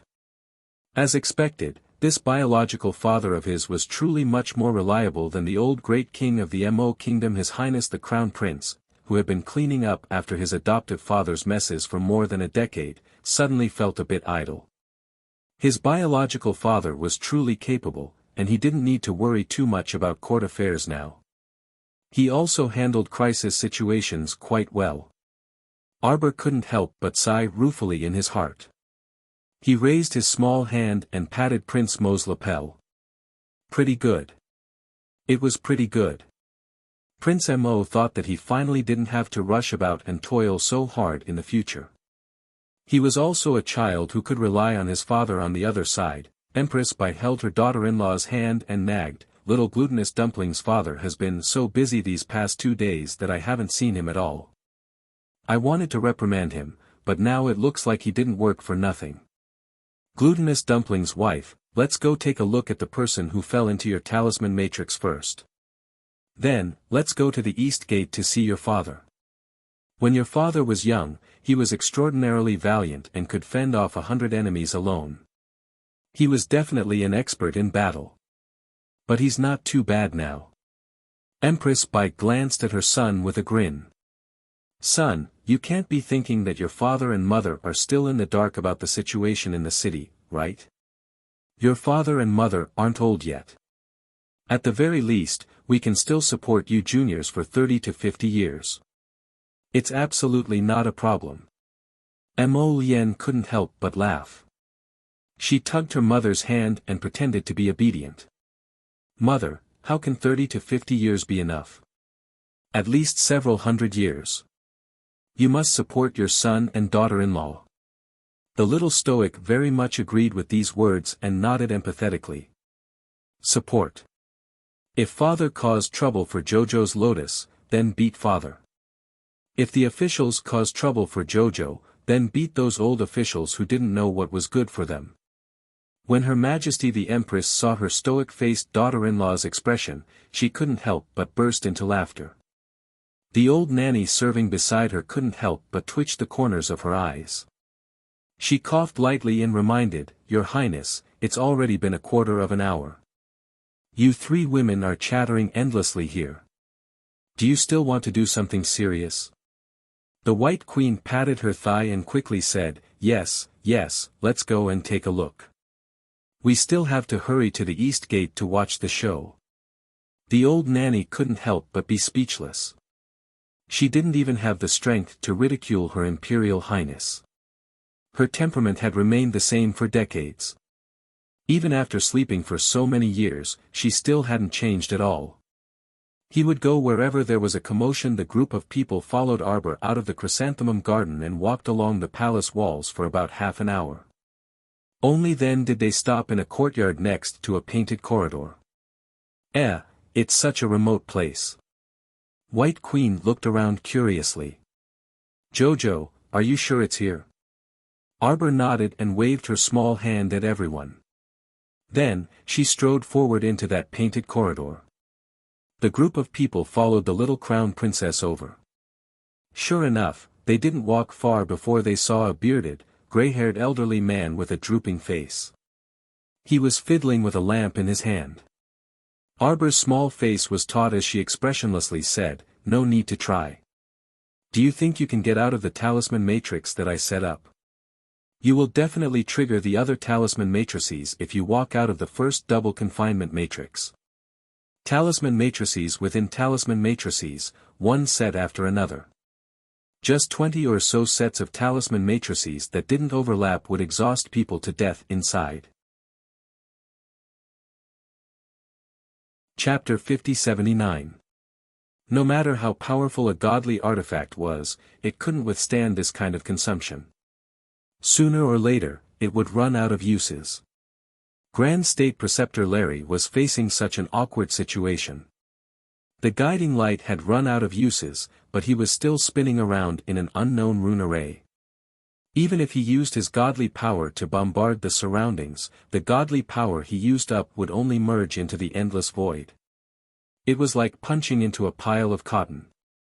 He couldn't hit anything substantial at all. This Grand State Preceptor turned around and stared at Arbor with a malicious gaze. This gaze angered His Highness the Crown Prince, who was beside Sir Jojo. "You don't want your trick anymore?" The Crown Prince sneered. His right hand, which was next to his robe, suddenly moved. A dark purple stream of light was already wrapped around his hand. Xiao Mu hastily tugged at his hand, making him withdraw the purple flames.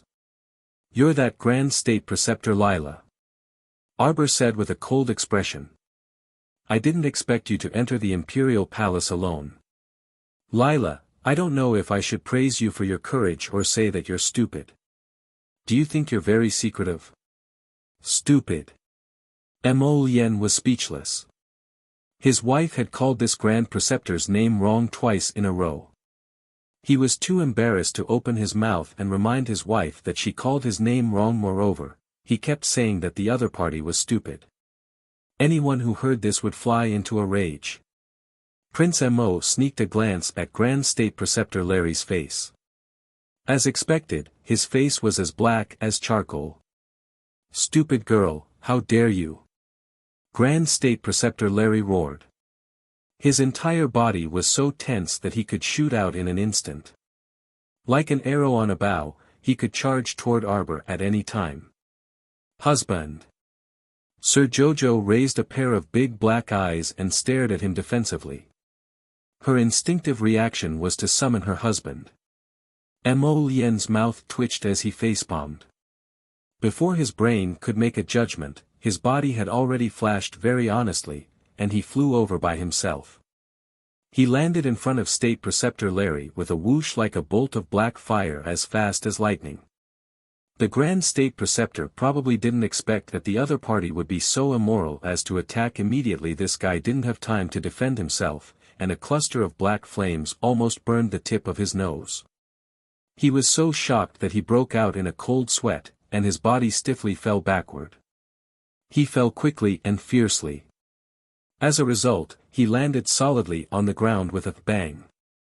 The two blue and white tiles on the ground cracked. Everyone couldn't help but stare at the sky speechlessly.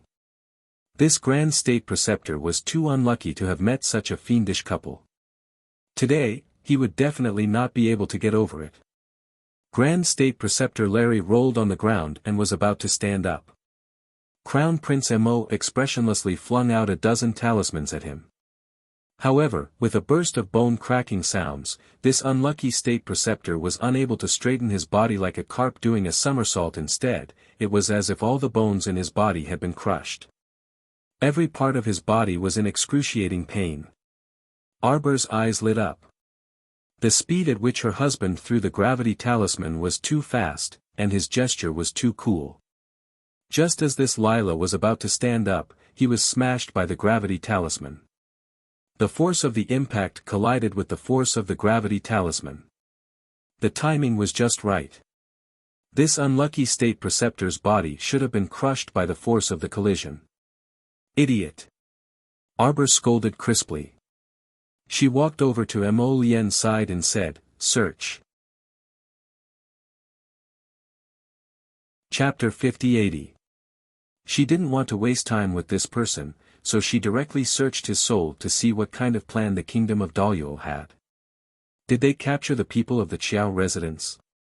Larry saw the two approaching, and it looked like they were going to search his soul. This guy's whole body shook, and he used his fingers to pull out a talisman. In a flash of golden light, he disappeared from the spot. Arbor was astonished and muttered to herself, "Sacred-grade golden talisman." This person actually had a sacred-grade teleportation talisman hidden on him. She had studied the golden talisman jade tome for so long, but she had never seen anyone else in this world who could draw a sacred-grade golden talisman. Lord Jojo pondered for a moment, and her curiosity about the Hall of Heavenly Fate talisman incantation deepened. There must be capable people in the Hall of Talisman incantation that she had never met before. Someone who could draw a sacred-grade golden talisman. On Changle North Street, in an inconspicuous courtyard. Young Master Omega Kotoku was wearing a plain and thin garment, and his expression was cold as he sat in front of a rockery in the courtyard, waiting for news. Soon, a tall and thin man quickly walked in, hurried to his side, and leaned over to whisper in his ear.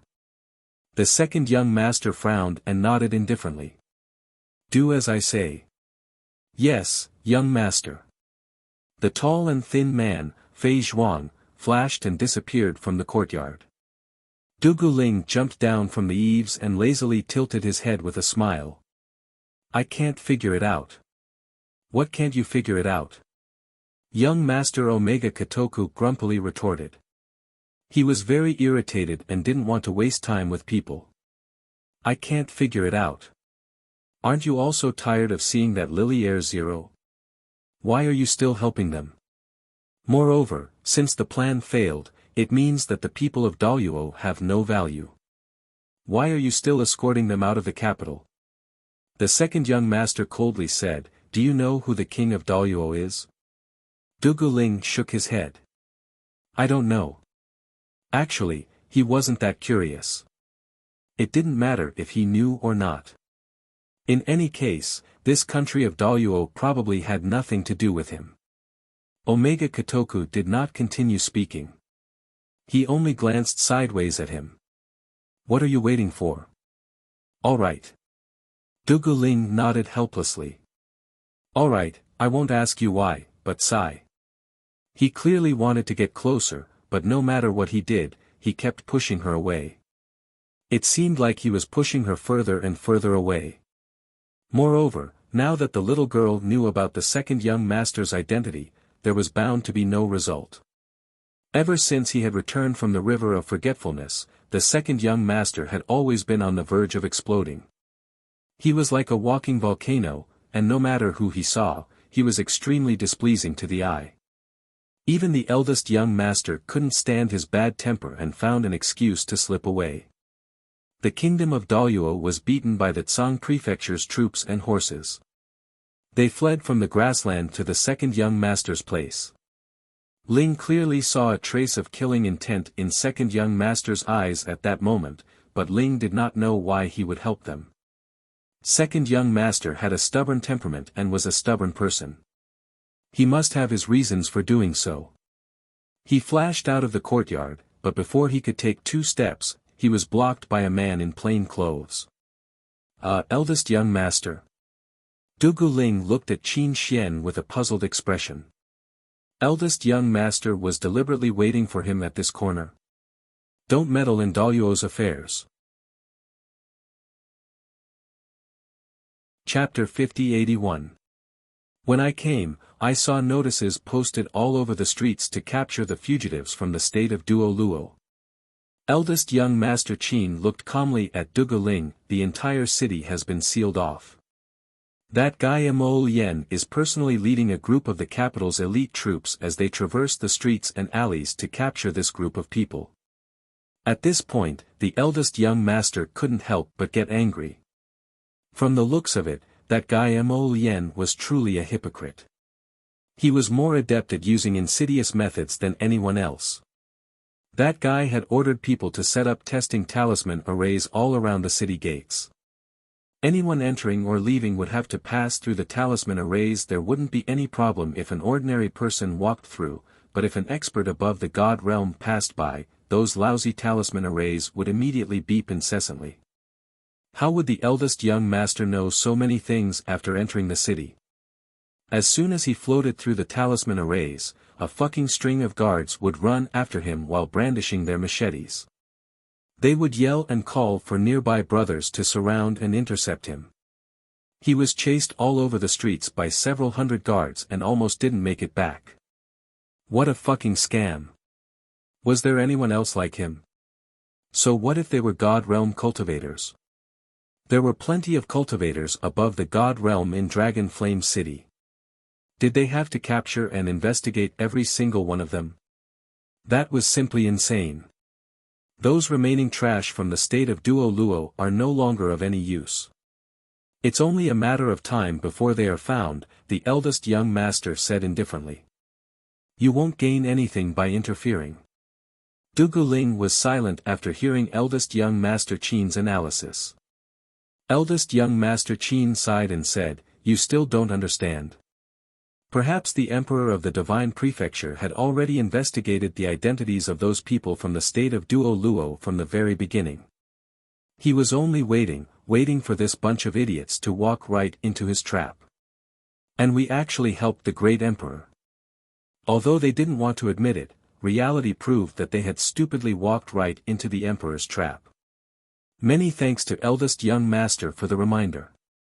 Dugu Ling cupped his hands at eldest young master Qin. Since second young master has given the order, we have to do it no matter how difficult it is. Eldest young master, please be at ease. This subordinate will be careful and won't be easily discovered. Since eldest young master said that there were such testing talisman arrays all around the city gate, then he wouldn't go to the city gate to take a look. Eldest young Sir Qin couldn't help but shake his head speechlessly when he saw Dugu Ling cupping his hands at him before turning to leave quickly. You won't cry until you see the coffin. I'll let this fellow personally experience how much of a scam this Mo brat is. After bidding farewell to eldest young master Qin, Dugu Ling quickly headed for an inn in the city. Previously, the upper echelons of the kingdom of Daluo had stayed in this inconspicuous inn. However, with the current situation so tense, there was no guarantee that those upper echelons had already changed places. Dugu Ling's figure flashed as he walked out of the remote alley. He pretended to glance at the street casually. He saw a group of valiant and high-spirited soldiers wearing short armor neatly pass in front of him. There were many more patrolling guards on the streets. As expected, the security was much tighter. Just as he was pondering, he suddenly heard a series of beeping sounds coming from beneath his feet. He didn't pay much attention at first, but his heart involuntarily thumped when he saw all the pairs of eyes on the street looking in his direction. Capture him! A leading soldier on a horse yelled as he pointed in Dugu Ling's direction.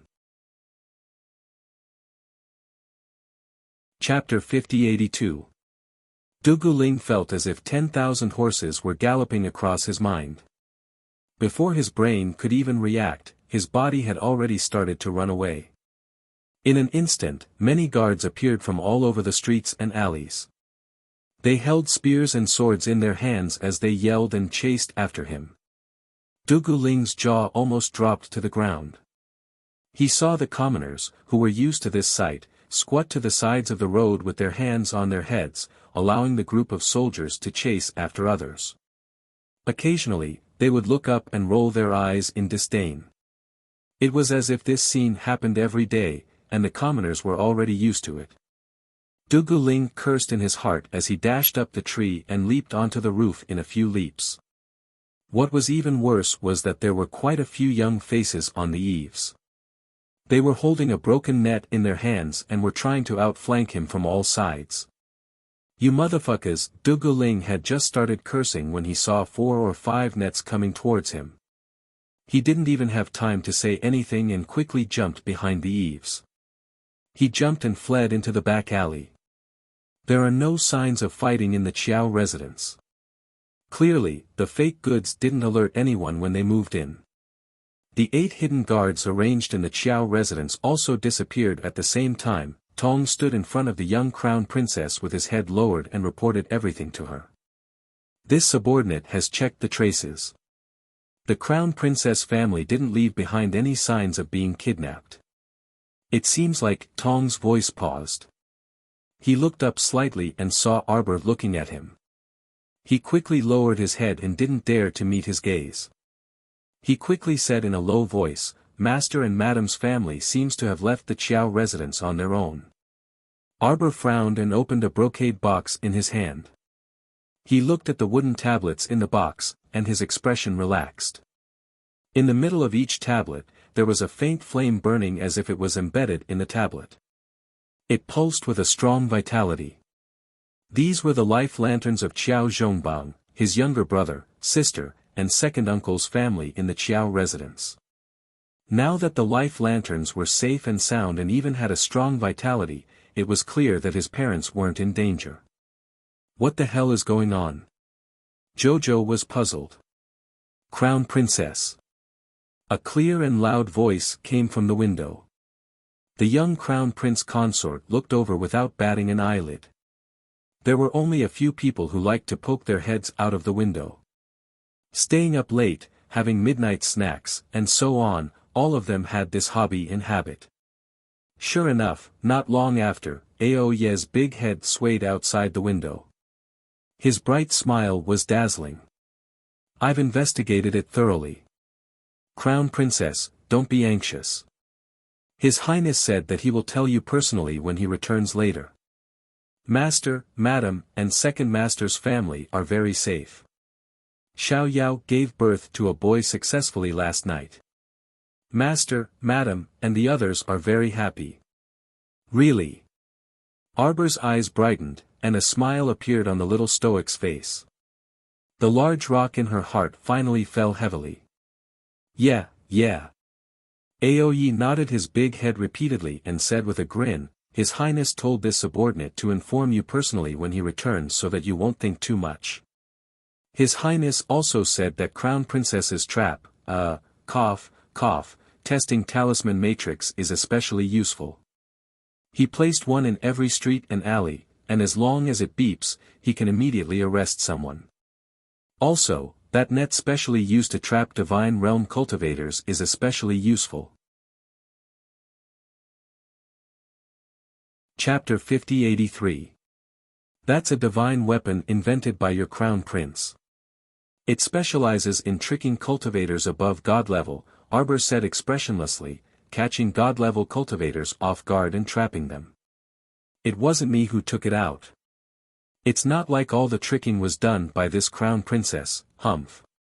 Aoye's mouth twitched. "Master and Mistress, they really are a family. Don't say who tricked more. Then this subordinate is going to work. Crown Princess, His Highness wants you to play for a while. His Highness will come back later to have dinner with you." The little Crown Princess made a sound of acknowledgement and saw Aoye's big head shrink down from the window. "Play what?" Lady Qiao pondered for a moment before waving her hand gently. Her figure then disappeared from the bedchamber. After learning that his family was safe, Arbor finally had the mood to do something else. "Your Highness, the testing glyph arrays on the streets and alleys are not responding. Could it be that the other party learned their lesson and stayed in their rooms?" His Highness the Crown Prince thought for a moment and shook his head. "Right now, the city is under lockdown. Even if they don't come out, our people will go door to door to check. With the testing glyph, we can find out what cultivation level the person in the room has. They can't run away." Mo Lien snorted, "The only thing we can do now is take a gamble and get out of the city as soon as possible. Only then can we have a chance of survival. So the remnants of Doruo will break through the city gates today." At the same time, countless teams were patrolling the streets and alleys, checking for suspicious people one after another.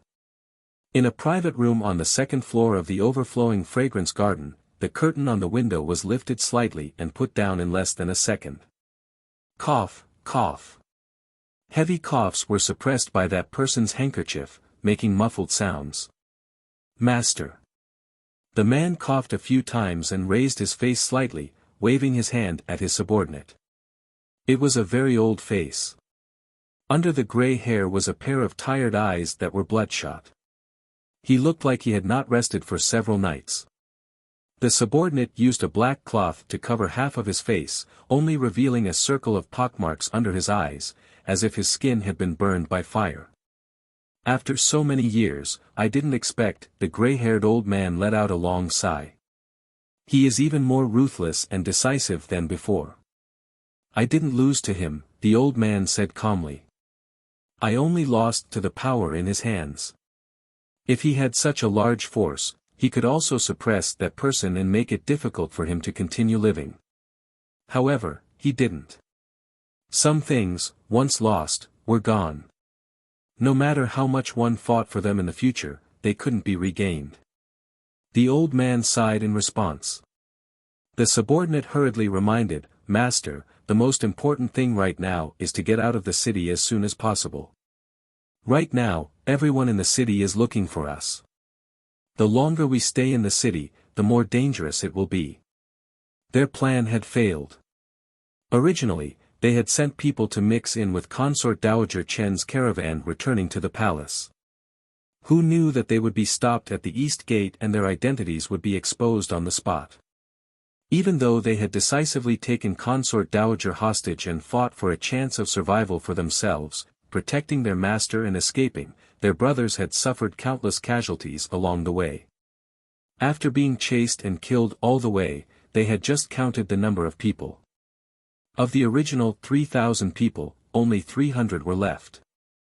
The casualties were more than 80 to 90%. Chapter 50-84. They had completely lost this scheme. Heavenly fortune is only a so-so. The subordinate said indignantly, I originally thought that they could turn the tide, but I didn't expect, in the end, the thousands of harpies sent to help them were all killed by the emperor's personal troops. Simply hateful. The gray-haired elderly man waved his hand with a wry smile. I always knew that relying on others was ultimately futile. Unfortunately, he was clearly not capable enough to rely on himself. Alas, after scheming for so many years, he truly didn't want to wait any longer. With such a good cooperation opportunity in front of him, he only wanted to strive for it with all his might. Thump, thump, thump, thump. Disorderly footsteps came from the bottom of the stairs.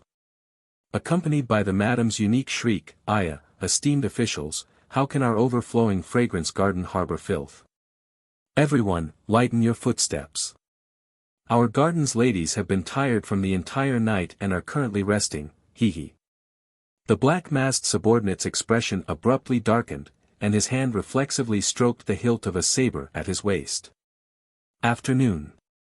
When Lord Xiao Qiao expressionlessly appeared in the empty space behind the Eastern Palace's sleeping quarters with a large pot of medicinal powder, 17 to 18 junior eunuchs and junior palace maids cowered and gathered together, looking at their crown prince consort with bitter gazes.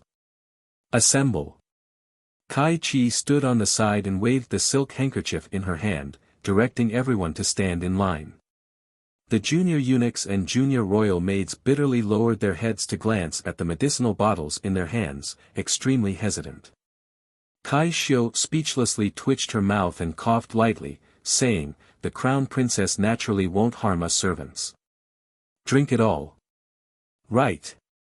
Kai Chi jumped down from the stone block and raised the small bottle in her hand, shouting energetically, everyone raise the bottle together and drink. The group of eunuchs and junior royal maids promptly closed their eyes like heroes about to go to the guillotine. At the same time, they stretched out their hands and raised their heads, gulping down the medicinal liquid in the bottle in one gulp. Although the little stoic was expressionless, the corners of her eyes and the tips of her brows imperceptibly twitched. Please, this wasn't poison. Pass down the Empress order. A young eunuch with a round head and a fat head was jogging over with a smile on his face. The first thing he saw was the crown princess, who was standing in front of the crowd with a big pot in her hand. His expression froze for a moment, however. Before he could react, the rows of maids and eunuchs standing opposite the crown princess fell to the ground with their heads covered. The messenger eunuch was startled, but he didn't cry out in alarm. The eunuchs and palace maids who had fallen to the ground quickly climbed up even faster. One by one, they stood upright. However, when they stood up, the messenger eunuch was so frightened that he fell to the ground. What a feast for the eyes! When dozens of little eunuchs and palace maids had their bodies and faces completely changed in front of your eyes, it was a horrifying scene that made your hair stand on end. What was more, when these little eunuchs and palace maids all transformed into a sturdy middle-aged man with an unshaven beard 3 minutes later, there was no need to mention the visual shock. The messenger eunuch fell backwards with a thump and closed his eyes. He had actually fainted from everyone's fright. The young crown princess expressionlessly turned her head to glance at the eunuch while holding the big pot. Her chin lightly pointed in that direction, and 2 black-clothed hidden guards twitched their eyes before instantly appearing behind her. Chapter 50-85. Wake him up. The young crown princess shouted in a crisp voice. This eunuch by imperial mother's side was too weak. Why did he immediately faint the moment he reached him? It was simply laughable and comical. The young crown princess harumphed and waved her small hand forcefully. The 2 hidden guards hurriedly cupped their hands towards her and swiftly went forward to pick up the chubby eunuch. She raised her hand to pinch the eunuch's philtrum and lightly massaged 2 acupoints on his body. The chubby eunuch opened his eyes and was momentarily dazed. He stared blankly at the 2 hidden guards close by for a while. What did you come here for? The young crown princess shouted, calling back a portion of the eunuch's 3 souls and 7 spirits. He hurriedly struggled free of the 2 hidden guards' hands before going forward to reply to the crown princess's question. In the end, he saw 17 or 18 faces that were exactly the same at a glance. They all had the appearance of burly men with unshaven beards, and their clothes were somewhat tattered. Quite a few of them had prepared thin blankets and other things to cover themselves with. Their clothes were disheveled and comical as they stood in rows, each of them staring at him with strange gazes. Mommy! The chubby eunuch was so frightened that he sat down on the ground. He almost couldn't see the dozen or so identical faces in front of him. This eunuch only felt all the hair on his body stand on end. Seeing a dozen or so identical faces at the same time, this degree of fright was comparable to seeing a huge ferocious beast appear in front of him. How can you serve by imperial mother's side when you're so timid? The young crown princess harumphed in displeasure with a stoic expression. Stand up straight. The chubby eunuch hurriedly stood up after being yelled at by her. This guy's legs were so weak that he almost couldn't stand up straight. However, when he caught a glimpse of the crown princess's sharp gaze, he quickly straightened himself. Who did he offend? Didn't he just come to pass on an oral decree? He actually got such a big fright, so weak, so weak. Grand, Crown Princess, Her Majesty, the Empress's oral decree, please eat dinner together. Arbor blinked and nodded reluctantly. Okay, go over there and wait for me. Stand further away. Yes. The eunuch's legs were still a little soft, so he stumbled when he walked. When he was a little further away, the little crown princess lowered her head to look at the big soup pot in her arms, and then looked at the palace maids and eunuchs in front of her. Kai Chi, who had a masculine face, hurriedly waved the handkerchief in her hand and said in a loud and rough voice, "Everyone, stand properly. Line up. Get ready." The young crown prince consort nimbly picked up that pot with a splash. A small pot of powder was poured onto everyone. The chubby eunuch in the central palace could almost hear the sound of his jaw dropping. They could only watch helplessly as the scheming crown prince consort splashed a pot of green powder onto everyone in the room. Kai Chi and the others in the first row had their faces covered with powder. They held their breaths and almost couldn't open their eyes. The eunuchs and palace maids in the 2 rows behind were in a slightly better condition. However, their faces were covered with green powder, which made them feel uncomfortable. The chubby eunuch silently shut his mouth. He suddenly felt that staying in the Empress's central palace was a very happy thing. It was really not easy for the palace maids and eunuchs who served the little crown princess. Arbert carefully observed the changes on their bodies.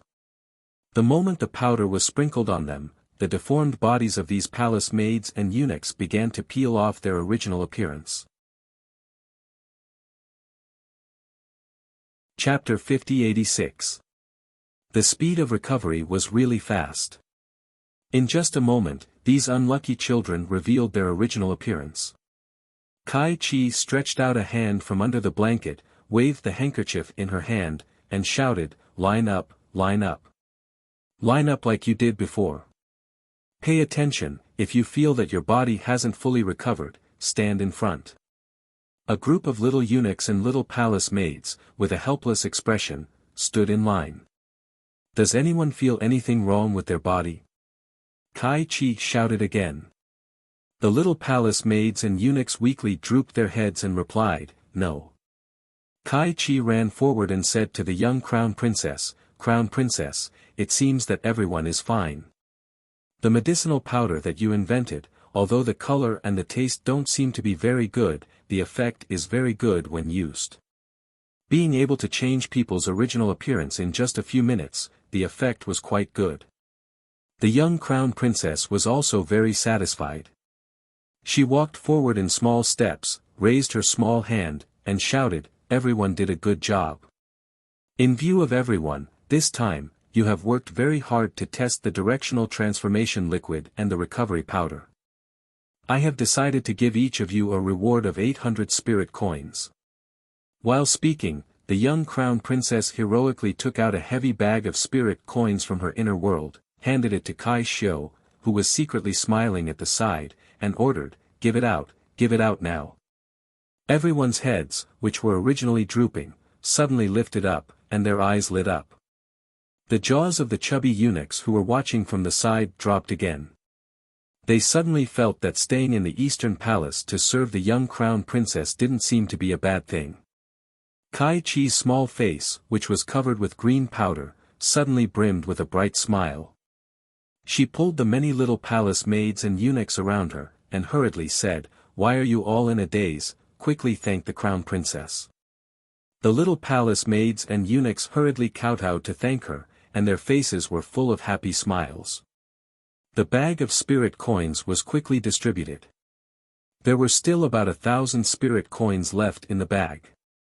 Kai Xiu originally wanted to return it to the little Crown Princess.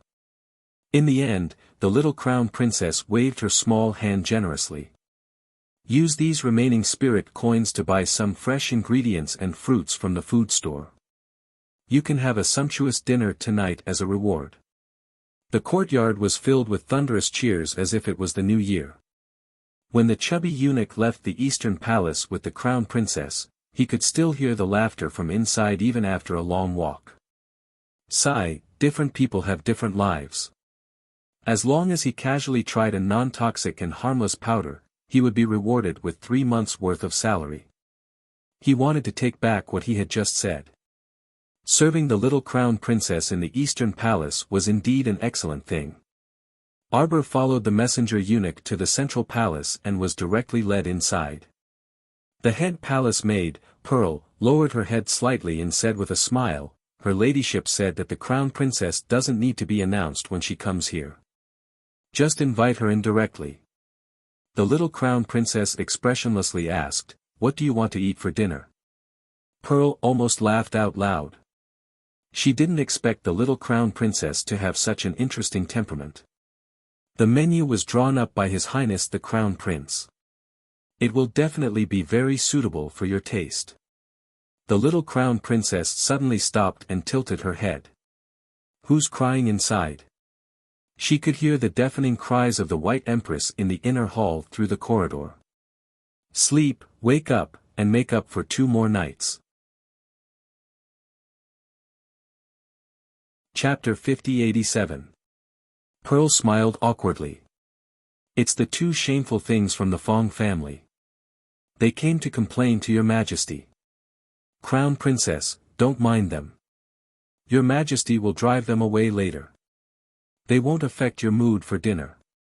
From her words, it seemed that she didn't like the Fong family. The little Crown Princess wasn't curious and followed Pearl into the inner hall. There was a touch of sandalwood burning in the inner hall. A faint smell floated in the air. Queen Bai sat on a gold-threaded Phoebe Janan chair expressionlessly. She stared at the seat below.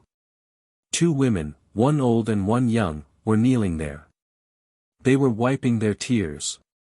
The older woman cried and said, "Your Majesty, the old concubine has been missing for more than 8 hours. When I think about how she is being tortured, my heart feels like it's being pricked by needles. It's so uncomfortable."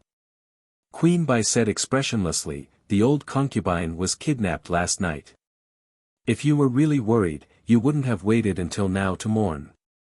Moreover, old Consort Dowager is blessed by heaven. She's just missing now. There is no evidence that she has been killed. It's too early for you to mourn in front of me." The Empress's words were extremely rude. A young girl kneeling behind the woman quickly raised her hand and secretly pulled the corner of her mother's clothes. The woman was scolded by the queen and choked. She looked at the queen blankly and didn't know how to respond. The queen asked impatiently, "Why did you two come to the palace at this time?" The young girl behind the woman hurriedly walked forward on her knees and respectfully kowtowed to the Empress. "Empress, please understand. Father and mother were worried about Imperial Concubine Dowager's safety and couldn't sleep all night. Therefore, this morning, mother couldn't wait to bring me into the palace. It's not early." The queen sneered. "It's almost time for dinner. The second wife of the Count of Huainan didn't want me to leave food for you, did she?" The woman was speechless. She had heard that the queen was very good at scolding people. She originally thought that there might be some lies in the rumors. Who would have thought that it was true? Seeing that her daughter was so embarrassed by the Empress's words that tears welled up in her eyes and she looked so pitiful, as a mother, her heart ached for her daughter.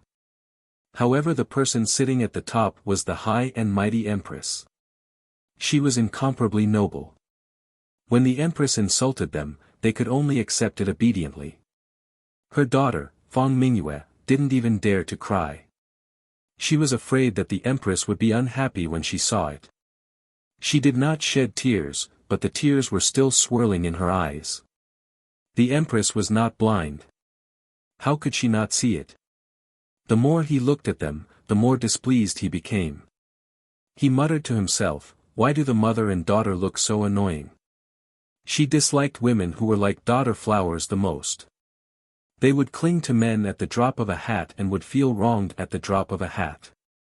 Moreover, she naturally felt that she hadn't said anything overboard. She had only mocked him a little, and he immediately looked like he was about to cry. It was extremely boring. "Your Majesty, the Crown Princess is here." Zhenju saw that the atmosphere was stiff and timely welcomed the little Crown Princess with a smile. When the Empress saw her daughter-in-law's clean and expressionless face, her eyes instantly lit up. Chapter 5088. "Jojo, come quickly, come to mother." The Empress waved at her with a smile. Arbor stepped forward and bowed before walking to the Empress's side. The Empress pulled her to sit down. When the Empress saw the little stoic, she immediately forgot about the mother and daughter kneeling on the ground. She only cared about pulling Arbor's hand and asked with a smile, "Child, have you been feeling unwell recently? Tell mother as soon as possible if you feel unwell so that the royal physician can come take a look." Empress Bai nagged with a smile. Back then, when mother was pregnant with little glutinous dumpling, this scoundrel brat tormented his mother quite a bit. Little glutinous dumpling isn't obedient? The little stoic asked curiously. He won't stop. Empress Bai waved her hand and said disdainfully, "He threw me up in the early stages. Everything I eat doesn't taste good." Jojo. Empress Bai pulled the little stoic over and sized her up. I see that you're quite well. How's your appetite recently? The little stoic shook her head expressionlessly. I don't feel unwell. Everything I eat tastes good. The elderly nanny beside the empress couldn't help but twitch her mouth. She felt that the little stoic crown princess's conversation with Her Majesty the Empress was a bit comical. That's good, that's good. Empress Bai nodded with a smile. The empress and the little crown princess conversed back and forth as if there was no one else around, but it made the kneeling mother and daughter duo Madame Bao die of misery. The two of them knelt there, not daring to wipe their mouths, much less stand up on their own. By the time Empress Bai finished chatting with the little crown princess, 5 minutes had passed. The empress turned around and revealed a stunned expression. Why haven't you left yet? Is there something else? Zhenju and the other royal maids all looked towards Madame Bao and her daughter. The mother and daughter duo instantly felt flustered with embarrassment. What could be more embarrassing than being ignored by others? The two of them had been ignored by Empress Bai until now. Now that she said this as if waking up from a dream, it made Madame Bao and her daughter extremely uncomfortable. They were from the Duke of Huainan's mansion and were the legitimate maternal family of old concubine Fong. Now that old concubine Fong had an accident, the mother and daughter came to the palace to show their filial piety. How could they be disliked by the empress? Zhenju stepped forward and curtsied. Holding back her laughter, she said to the mother and daughter, Second Yang, Miss Mingyue, please. Fong Mingyue's face alternated between green and white, her expression extremely ugly. The second wife of the Count of Huainan bowed submissively to the White Empress, shrank her head, pulled her daughter's sleeve, and pulled her out. Who are they? When Fong Mingyue went out, she happened to hear the little crown princess ask in a crisp voice, which made her even more unhappy. The crown princess had been back in the capital for so long, but she still couldn't remember all the names of the madams and young ladies of the noble families in the capital. It's the second concubine of the Duke of Huainan's mansion. Empress Bai couldn't control her anger. I haven't seen the Duke of Huainan for many years. The older I get, the more confused I become. For the sake of Count of Huainan, she called her second madam. Did she really think that she was a madam just because she called her second madam? Old concubine Fong has such a big accident. Count of Huainan shouldn't send the second Yang of the Count of Huainan's mansion to the palace to inquire about things. Zhenju also whispered, even if Madam of Count of Huainan has been in poor health all year round. Count of Huainan should also send Miss Fong to the palace to inquire about things. The little crown princess touched her belly and said, yes. She turned to look at Empress Bai, Mother, when is the meal? Everyone, they really couldn't keep up with the little crown princess's jumping thoughts. Chapter 5089. Everyone thought that the little crown princess had asked about Madame Bao and her daughter because she wanted to know more about the second concubine of Count Huainan's mansion. Who knew that this little fellow only asked such a question and skipped over the matter as if it had nothing to do with her? The group of palace maids and nannies couldn't help but be speechless. Who did the crown princess take after with her eccentric personality? Her mother, Madame Wei, looked like a very normal woman. The empress laughed and said, good, good, quickly serve the food. I don't know if little glutinous dumpling will be back in time. Let's not wait for him, let's eat first. The little crown princess thought for a moment and reluctantly said, then let's wait for him. Master, let's go, quickly, from here, come. The masked man who had escaped from the back door of overflowing fragrance garden supported the gray-haired old man with one hand and hurriedly fled into the alley. Inside Dragon Flame City, buildings of all sizes were densely packed. The masked man supported his master with one hand and gripped a long sword dripping with blood in the other. His movements were very slow. After his identity was exposed from overflowing fragrance garden, the masked man had protected his master and fought their way out. The two of them were like stray dogs, exhausted from running for their lives along the way. Master. The masked man lowered his head and glanced at his master. The gray-haired old man panted heavily and raised his hand to wave at his subordinate. Don't worry about me, let's continue. If they didn't hurry out of the city now, once they were surrounded, there would be nowhere to escape. The masked man took a deep breath. This subordinate has been rude. Master, please lie on this subordinate's back, let this subordinate carry you. The gray-haired old man indeed couldn't walk anymore. After running for his life, his legs seemed to be filled with mercury. When he took a step, his legs couldn't help but tremble. Master, come up. The masked man urged again and pushed the old man onto his back. The old man lay on his back, took a deep breath, and said intermittently, Zhu Fei, if I can escape today, this old man will never forget your great kindness. Master, you don't have to say that. The subordinate called Zhu Fei said with a serious expression, if Master hadn't taken me in back then, I wouldn't be who I am today. Back then, my entire family was killed by an enemy. It wasn't easy for me to escape from the fire. If it weren't for the fact that Master sent someone to treat him, he would have died long ago. Zhu Fei's life belongs to Master. I will not hesitate to go through fire and water for Master. The old man nodded with a gratified expression.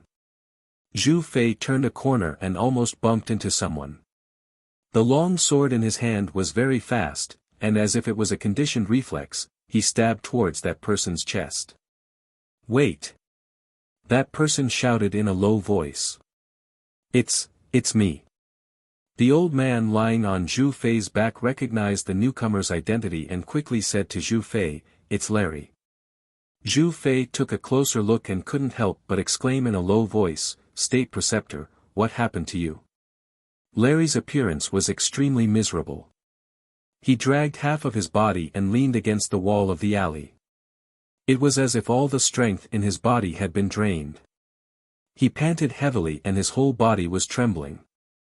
Larry. The gray-haired old man asked in surprise, what happened to you? Master, we've run into a tough nut. Larry spat blood on the ground and shook his head at the two with a pale face.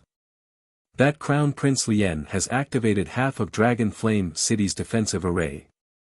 We can't teleport out smoothly at all in the array. Chapter 50-90. Right now, the streets and alleys outside are also filled with traps. You don't know if there will be a test glyph array when you walk out. Whenever we pass through a test glyph array, the glyph array will make a sound. After saying this, Grand Tutor Larry seemed to have lost his strength. He leaned against the wall and panted heavily. I was injured by that Crown Prince Lien. I'm afraid we won't be able to leave this place alive. Grand Tutor Larry couldn't help but let out a bitter laugh. Did Lily's plan completely fail? Failed, completely failed. Grand Tutor Larry closed his eyes in pain. He had poured a lot of effort into this plan and cultivated two of the most excellent Lily heirs. He felt that it was already the pinnacle of his work. However, a fake was still a fake. Once she was in front of a real person, she immediately lost her meaning. I've already done my best. Grand Tutor Larry sighed. I know. The gray-haired old man sighed and thought to himself, life is so helpless.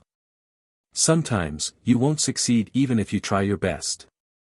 Just like him, he had failed once more than 10 years ago. Now, 10 years later, he was facing another failure.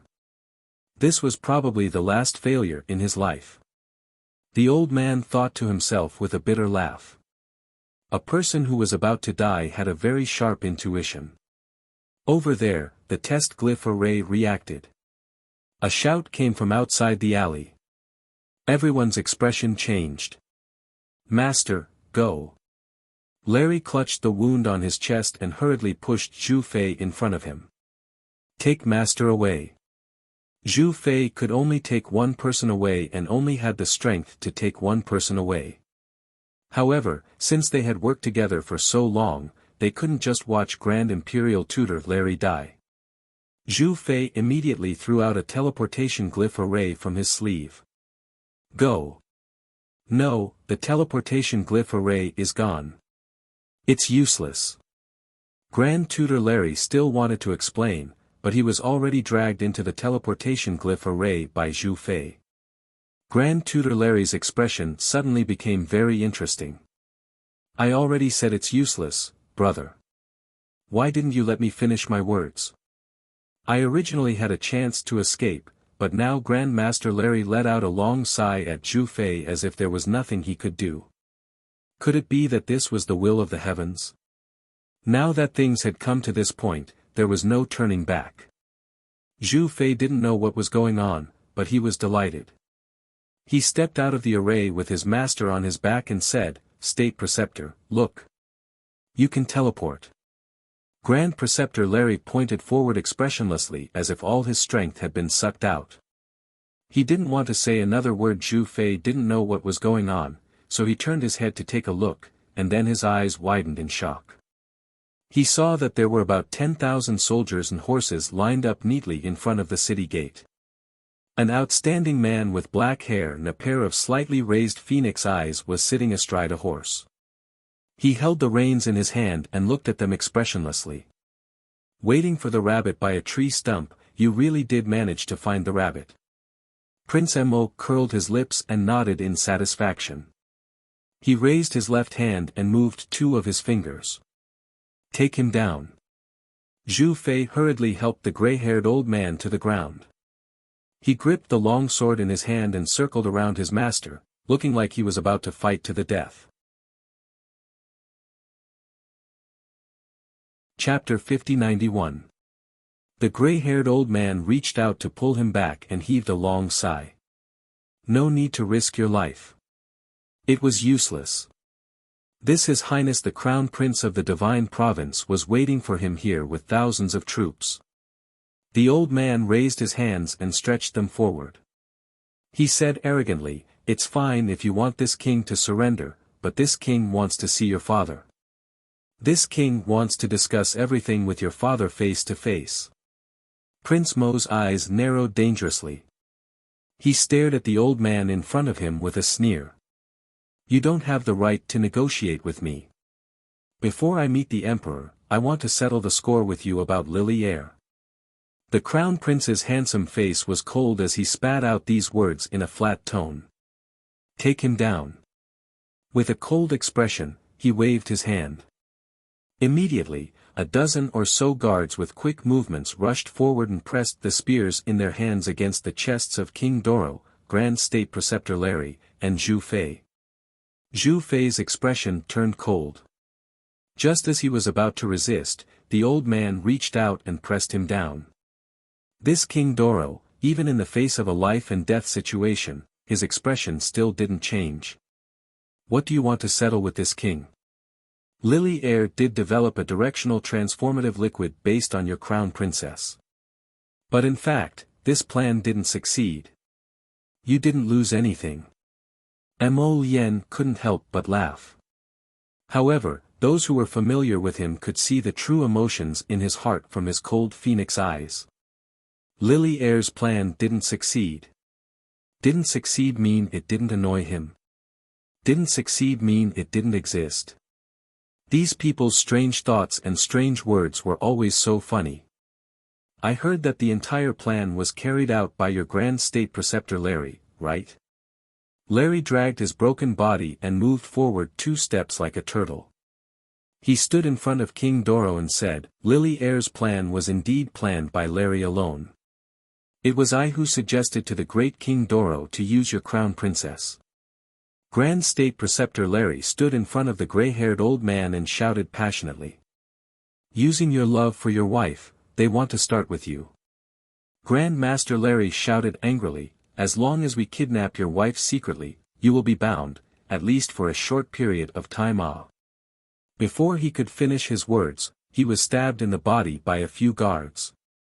Deflated, he fell to the ground, his entire body wilting. At this moment, Prince Mo smiled. This guy was born handsome, and when he smiled now, it was as bright as the moon in the sky. It was as if the entire world was shining because of him. That pair of phoenix eyes, however, did not contain the slightest bit of warmth from beginning to end, remaining incomparably cold from beginning to end. I remember that there are many tortures in the nether continent. One of them is called chariot crack. It's quite interesting. Tie the heads and limbs of those disloyal, heartless, and unjust people to 5 different cars and use large hyenas to pull the cars. Pull them in different directions. Every time the Crown Prince spoke, the color on Grand State Preceptor Larry's face faded a little. Until the Crown Prince said, "What do you think the process of being pulled by the chariot crack will be?" Everyone present couldn't help but shudder. Grand State Preceptor Larry's face was filled with fright. He raised his voice and screamed, "You have no right to do this. This preceptor wants to see His Majesty. Wants to see Ah." His arms were firmly held down by several guards. Chapter 5092. His knees were heavily kicked by one of the guards, causing his body to uncontrollably kneel on the ground. His arms were pinned behind his back and pulled up high. What are you doing?" A trace of fear slid through Grand State Preceptor Larry's heart. The Crown Prince in front of him was simply a lunatic. How could he treat a prisoner of war like this? Was it appropriate? Prince Mo looked coldly at Grand State Preceptor Larry, who was kneeling at his feet, pausing between each word, his voice incomparably cold. "I want the whole world to know. What will happen to those who conspire to murder my wife? You will become the center of attention." After saying this, he didn't say anything else, only slightly lifting his chin at his 2 trusted shadow guards. The 2 shadow guards immediately flashed forward, one of them effortlessly pulled Grand State Preceptor Larry up and dragged him forward. Let go of me, let go." Grand State Preceptor Larry's heart was filled with fear and dread. He was scared, truly scared. He didn't want to deal with a lunatic anymore, and he didn't want to provoke a lunatic anymore. This Crown Prince must be sick. The Crown Princess clearly wasn't harmed at all. Why did he? "What are you doing? Stop." King Doro's expression changed greatly. He originally wanted to take a few steps forward, but he was abruptly stopped by a whip. When he looked up, he saw Crown Prince Mo condescendingly looking down at him with a horsewhip in his hand. His icy gaze was filled with a ruthless glint. "Our whip doesn't have eyes. If you take another step forward, we'll make your blood splatter on the spot. You. King Doro angrily pointed at him, unable to suppress the churning blood in his chest. "You have no respect for your elders. If elders are always like you, coming back every few days to annoy people, then I don't need such elders." King Doro's eyes widened in astonishment, his voice trembling as he asked in shock, "What do you mean? You. This Crown Prince actually knew his true identity? You think that after so many years, no one knows which corner you've been holed up in to preserve your strength?"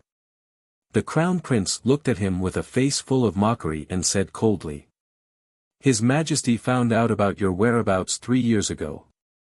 He's been waiting for you to make your move. You really didn't disappoint. After 18 years, you've made a comeback. King Fulin, Grand Imperial Uncle. Remember who your captors are. He was the only Crown Prince on the Divine Land. He's your nephew. Mo Lien. Your Highness, Your Highness. Your Highness." A sea of cheers instantly drowned out King Fulin and the others. "His Highness the Crown Prince will send the traitor King Fulin's subordinate, Larry."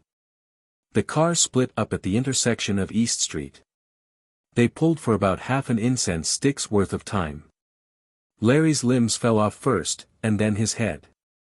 Li Yi reported the entire incident. Although her description was very vague, when she reported, the little Crown Princess was picking up a meatball. After she finished speaking, the meatball fell on the table and rolled around.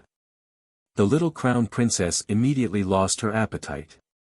She hurriedly threw away her chopsticks and sat upright.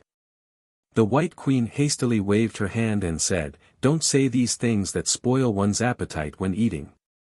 All right, you're dismissed." "Yes, this subordinate will take her leave." Li Yi leaped and fled. "Daughter-in-law, don't be scared. Little glutinous dumpling will only go crazy when he's angry. He's not normally like this to other people." The little stoic nodded. Chapter 5093. There had to be a reason why her husband treated Larry like this, and it was most likely related to her. She didn't know how that Larry courted disaster in front of her husband. He probably said something that provoked her husband, causing him to issue this kind of order. But no matter what, she supported her husband's decision. The little stoic rubbed her stomach and glanced at the dark sky outside. She pursed her lips and muttered softly, "It's already dark. Why hasn't husband returned yet?" Empress Bai looked at her with a smile. Since they captured King Fulin and his subordinates, that child probably went to the study to find his father. Perhaps the two of them will interrogate those people overnight. The Empress had just said this when a eunuch came in to report. As the Empress expected, the father and son pair had casually settled their stuttering in the study and were now going to the Supreme Court to visit King Fulin. Arbor puffed up his cheeks. "Royal Mother, then I'll go back first." "That's good too. I'll send someone to escort you back to the Eastern Palace. Who knows how long little glutinous dumpling's interrogation will last. Don't wait for him and go rest early." Arbor nodded. Before he left, he seemed to have thought of something and suddenly asked, "Then has Consort Grand Fong been rescued?" Empress Bai couldn't help but be speechless. If her daughter-in-law hadn't mentioned it, she would have forgotten about Consort Grand Fong again. To Bai Wuxia, it was already considered very difficult for her to remember 1 or 2 out of 10 of the royal concubines left behind by the previous emperor in the harem. She usually didn't take their matters to heart. Consort Grand Fong was a good-natured person and was usually very well behaved. She didn't have much of a presence, so it was normal for Bai Wuxia to forget her. This Consort Grand Fong could be considered one of the rare ones who didn't cause trouble among the previous emperor's many royal concubines. Since she was tactful, Empress Bai naturally didn't mind providing for this Consort Grand Fong. The entire harem of the divine province was empty. Apart from the previous emperor's old concubines, who might pinch each other for no reason, there really wasn't much else. Since all the renegades have been captured, Consort Grand Fong should also have been rescued, right? Hearing the little crown princess's question, the empress said uncertainly. Then, she smiled and said, "Little glutinous dumpling and his father will solve these problems.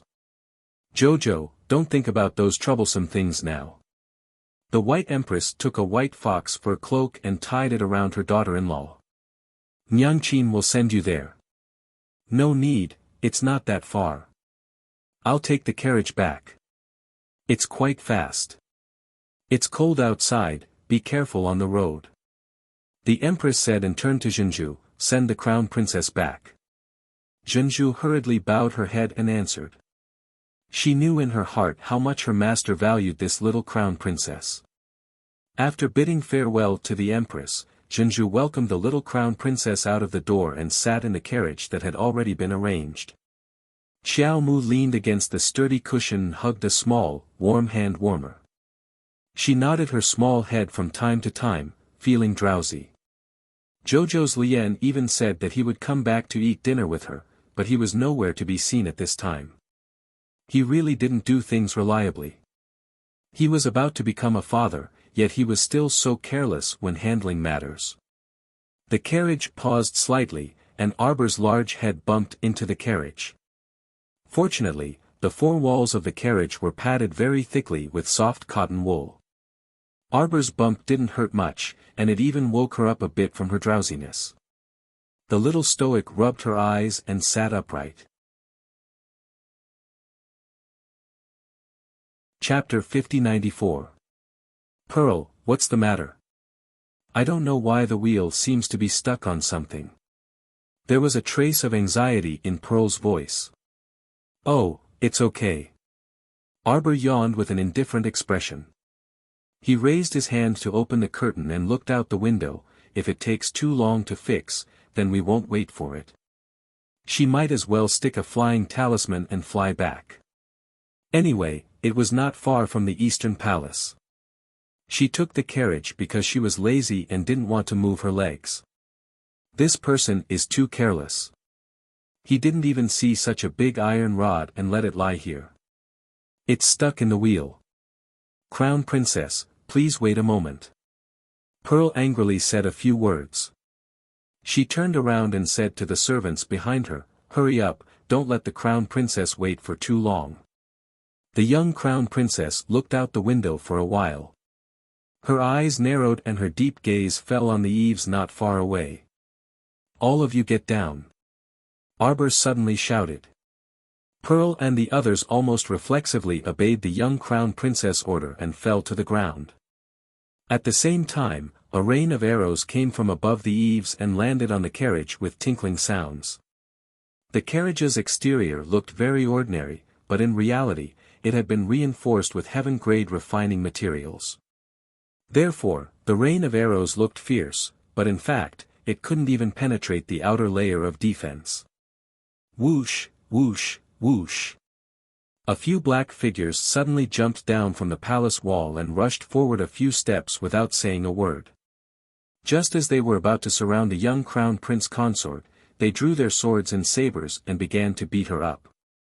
Pearl angrily whistled a loud and clear whistle, and then a cluster of fireworks in the dark night was lit up. Footsteps could be heard coming from all directions. The hidden guards who had been hiding in the dark rushed over when they heard the news. Without saying a word, they went forward to intercept these people in a well-trained manner. Soon, the two sides were engaged in a heated battle. The young Crown Prince Consort lifted the curtain of the carriage and sat there expressionlessly.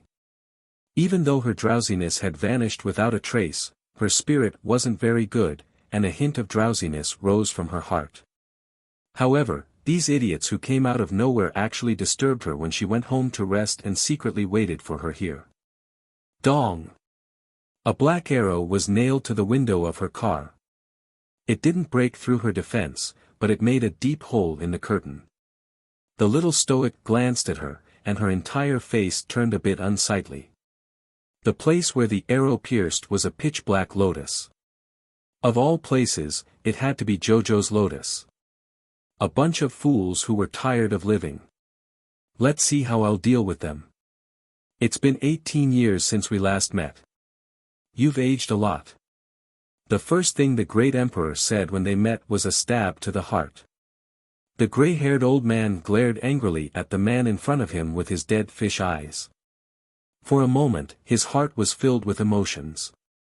It had been 18 years since they last met.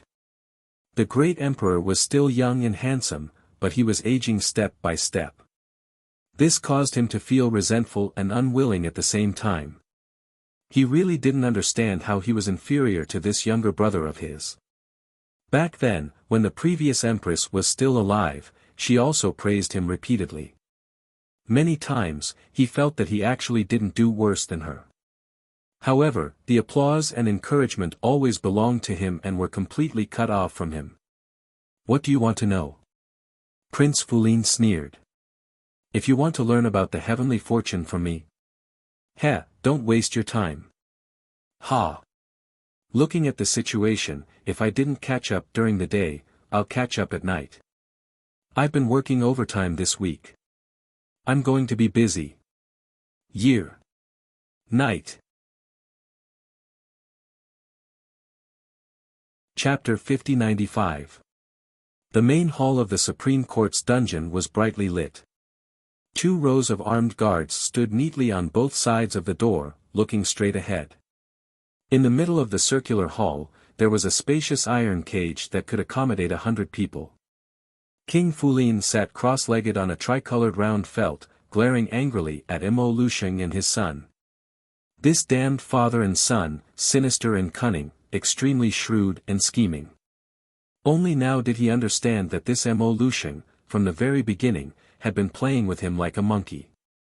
He clearly knew that he was hiding in the Pingjin grassland 3 years ago, but had not done anything to him, only secretly monitoring him, allowing him to grow stronger. Allowing his forces to spring up like bamboo shoots after the rain, expanding, expanding, and expanding. Just when he thought that with his current forces, he could make a comeback, and had some chance of winning against Mo Lusheng, reality gave him a heavy slap in the face, slapping him back to his original state. You can kill me or cut me up as you wish. King Fulin sneered, slightly raising his head. But if you want to find out about the heavenly fate from me, I advise you not to waste your efforts. Mo Lusheng stared indifferently at the gray-haired man in front of him for a long time, not saying anything, just shaking his head slightly.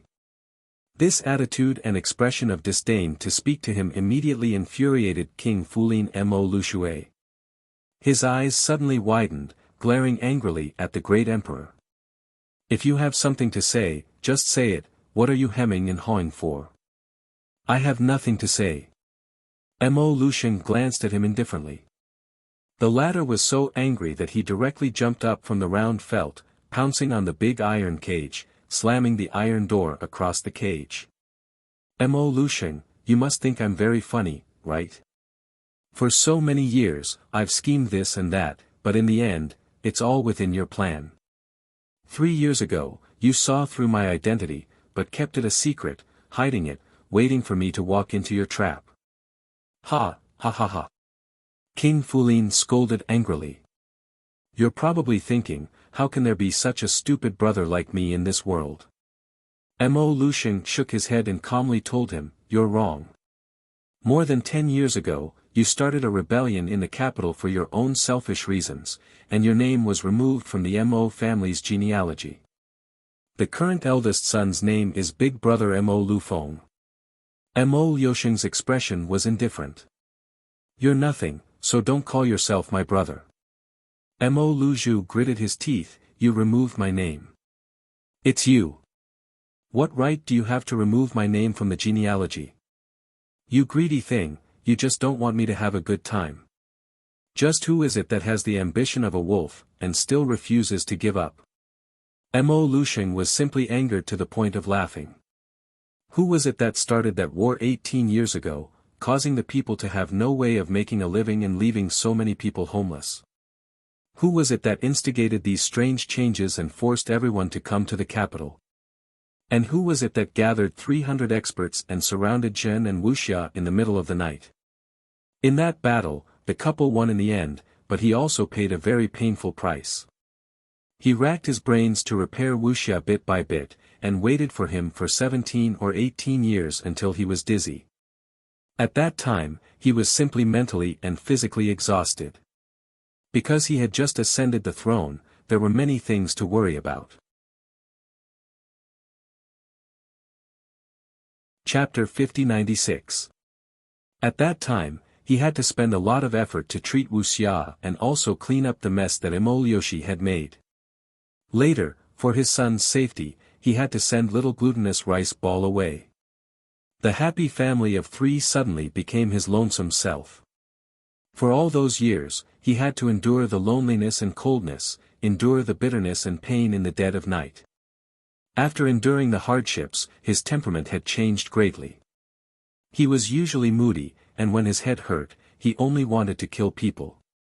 He wanted to kill all the people in this world with bad intentions. Fortunately, everything returned to the beginning. Little glutinous rice ball was brought back, and Wuxia also came back. Sometimes this feeling was so good that it was almost unreal, making him feel like he was in a dream. Did he hate King Fulin? Of course he hated him to the bone. Back then, if this person had not been ambitious and conspired with the rebel forces to ignite the flames of war, perhaps he would not have had to endure the pain of being separated from his wife and son for decades. If Mo Lien heard his father's silent criticism in his heart, he would most likely not be happy. Back then, if his father had not been wise enough to send him to the lower star domain, he might not have met his wife. Therefore, everything in this world was fated to exist by the will of the heavens. He and his dear little wife were destined to be married, and no one could tear apart that line of marriage. Father? Mo Yen reached out and poked her father's sleeve. Her father stopped talking halfway and just stared at King Fu Lin in front of him, not saying a word or getting angry. This was not quite right. Mo Lushing came back to his senses and looked coldly at Mo Yoshi across the large iron cage. The current you is completely unable to be my opponent. Mo Yoshi was abnormally cold and angry. He gripped the iron cage tightly and pounded on the two iron pillars with extremely narrow gaps. He roared, "Do you think you've won? Mo Lushing, you never know what I will do next. I left you a generous gift on East and West 12th Street, ahahaha. You're just too confident in yourself. That's why you've been defeated in front of me again and again." Dong dong dong. Mo Yen threw a pitch-black ball at Mo Liujia's feet. King Fulin, no, you've already been removed from the Mo clan. Now that you call yourself King Duo Luo, it's more appropriate to call you King Duo Luo. King Fulin Mo Liujia's eyes were wide open, glaring at Mo Lien and gnashing his teeth. This junior actually dared to provoke him in front of him, reminding him once again that he had been expelled from the Mo clan. Damn little brat, he's really tired of living. Why are you glaring at me? King Duo Luo, why don't you take a look at what's beneath your feet? You think you can scare this old man with a random firearm? Mo Liujia was halfway through his sentence when he suddenly heard the word firearm and regained his senses. He lowered his head and looked at the black ball rolling at his feet. He slowly squatted down and picked it up with trembling hands. Even his voice was trembling slightly. How did you find it? Mo Lien looked at him as if he was an idiot. You still don't get it? Someone beside you betrayed you. East and West 12th Street, all the firearms you sent people to bury, the distribution map is in our hands. Is it that hard to find it? We found it all in 6 hours. Mo Lien looked at him in amusement. You can recognize the reality now. When you stepped into the Supreme Court's prison, you've already announced your complete failure. Chapter 5097. Zhu Fei. It's Zhu Fei. It's him, he betrayed me. King Fulin slammed the iron door in agitation, his entire person on the verge of madness. It was Zhu Fei who betrayed him. He really didn't expect that the person he had saved and cultivated until now, the person he had planned to take as his godson, who had accompanied him to the end, would be the one who betrayed him the most. Ha ha, how ridiculous. The emperor expressionlessly watched him go crazy for a while before insincerely persuading him, don't go crazy anymore. Things have already come to this, I have nothing to say to you. I only have one sentence to say to you. The emperor continued to prick his heart, speaking the truth, compared to 18 years ago, you are not ruthless enough, have insufficient means, have insufficient connections, and are not powerful enough. You have regressed a lot, which is why I don't want to act against you. If you are willing to stay on the Pingjin Prairie and retire for the rest of your life, I probably won't care about you. Mo Lien, he felt that his father's attitude and tone were really the kind of infuriating. How could he have such a father? This was too deceitful. It's a pity that you foolishly left the Pingjin Prairie and came to Dragon Flame City. The emperor said with emotion, if it was more than 10 years ago, you definitely wouldn't trust someone so much. Before you do anything, you would always leave something behind. What does this mean? It means that you have been suppressed by me for more than 10 years. After you fell, you never got up again. There is no one around you that you can use. You can only seek help from the heavenly fate, seek some unrealistic help. You lost miserably. After Mo Lien said this, Mo Lien saw that King Doro, that miserable guy, was so angered by his father that he spat out a mouthful of blood on the iron cage. Mo Lushing looked back expressionlessly. Lord Wang of the Supreme Court, who was more than 50 years old, hurriedly wiped the cold sweat on his forehead and walked forward. What are you still standing there for? Hurry and clean up the iron cage.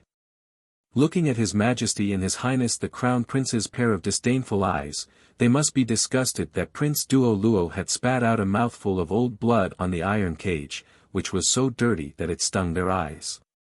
As an old official for more than 10 years, he naturally knew a lot about the rebellion of King Fulin more than 10 years ago. Now, seeing the imprisoned Prince Fulin being angered to the point of vomiting blood by His Majesty at home, he was really speechless. Therefore, don't say that His Highness the Crown Prince was a scammer. In fact, this was probably just a son inheriting his father's work and inheriting His Majesty's scammer attribute. Great Emperor waved his hand. Let King Duo Luo be alone for a while. After taking a few steps, he suddenly turned around and looked at King Fulin, who was sitting on the ground through the iron cage. Oh yes, I heard that when you were in the Pingjin Prairie, you lived a luxurious life. Recently, our Dragon Flame City has been spending a lot of money. We've spent too much on digging defense canals and building fortifications. In our Supreme Court's dungeon, I'm afraid you won't be treated that well. Great Emperor left after saying this. But who was the Supreme Court's Chancellor? He immediately understood the meaning of Great Emperor's words. Great Emperor hadn't walked far with his son when he heard Lord Wang of the Supreme Court roaring at his subordinates, "What are you still standing there for? Escort the criminal out and send him to the water dungeon below." Clang! He kicked over the food box in front of the iron cage. Does a criminal need to eat so much? Eat according to the criminal's standards every day. Chapter 5098. If His Majesty didn't want Prince Fulin to have a good life, who could save that guy? But from His Majesty's intentions, it didn't seem like he wanted Prince Fulin to die immediately. So the propriety in this matter would have to be linked to Lord Wang's actual skill level, who knew if it was because he saw Prince Duoyuo's wretched appearance, but Mo Lushing felt that his current mood was super good. When he glanced at his troublesome son beside him, he actually said to his son very amiably, "You didn't eat enough for dinner just now, right? Let's go back and have supper with Dad." No. Prince Mo very decisively and bluntly rejected his father. "Wife must be very unhappy that you didn't eat dinner with her. Supper. Supper is here." A black figure very nimbly flew to the Crown Prince and bowed. "Go eat with His Majesty."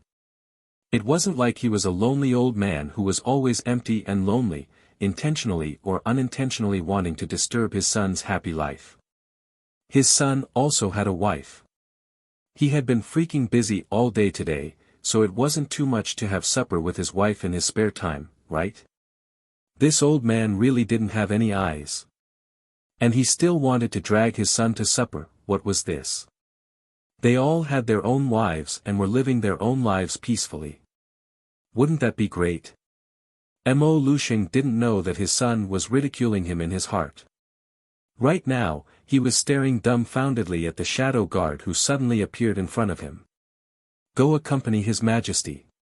Mo Lien waved her hand, more or less shooing away a fly. Mo Lushing felt that he was being disdained by his son and inexplicably felt a little sullen in his heart. This child was really becoming more and more crooked and out of shape as he grew up. He was such a cute child when he was young, hugging his father's thigh and drooling when he saw the world. How could he grow so crooked? It was most likely his adoptive father's fault. How did he educate his child? A good child was completely led astray by his adoptive father. "Greetings, Your Majesty." The two left the Supreme Court's dungeon and met a monk not far outside the door. His large, shiny forehead was very conspicuous in the dark night, radiating light. When Mo Lushing saw the head of the person who came, the corners of his mouth couldn't help but twitch. He coughed lightly and said, "Great Elder Kong Yin, what business do you have with us?" "Your Majesty, Your Highness the Crown Prince." Great Elder Kong Yin stepped forward with a serious expression and bowed to the two. Then he hesitated for a moment and said, "This old monk wants to visit King Fulin in the dungeon." Mo Lucian glanced at him. This guy kept calling him old monk, which made him feel uncomfortable. He really did become a monk. "It's not impossible for you to visit him." Mo Lucian's expression was indifferent as he nodded his head. "It's just that we are not killing this person right now, not because we have any kind intentions of repaying evil with good. Instead, he is waiting. Let's wait and see if there are any fish that slipped through the net and got caught together. Let's wait and see if Tian Yun's people will do anything about it." Other than that, it was just as he had said. He had no good intentions towards this person, and he had no brotherly feelings towards him. There was only the desire for vengeance. Kong Yin nodded solemnly. "Yes. This old monk is not here to influence your Majesty's decision. This old monk came today to pass on a message to the late King Fulin's heir." Mo Lucian nodded. "Go on." He looked at Great Elder Kong Yin's back as he turned and entered the Supreme Court's dungeon, remaining silent. Chapter 5099. His brotherly love for Mo Luzhu had long been obliterated 18 years ago. During those turbulent years, if not for the support of Prince Kong and King Jinyuan, he most likely would not have been able to hold on.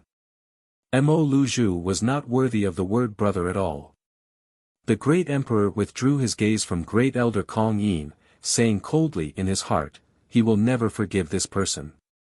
He and Wuxia had missed so many years of each other's time, and he had lived alone for so many years. These things were not something that a simple word of forgiveness could completely cover up. The father and son silently walked down the long steps. One in front and one behind, walking under the silent moonlight, their figures were drawn out by the faint moonlight. Bang! In the dark night, a cluster of burning fireworks suddenly lit up the entire moonlit night.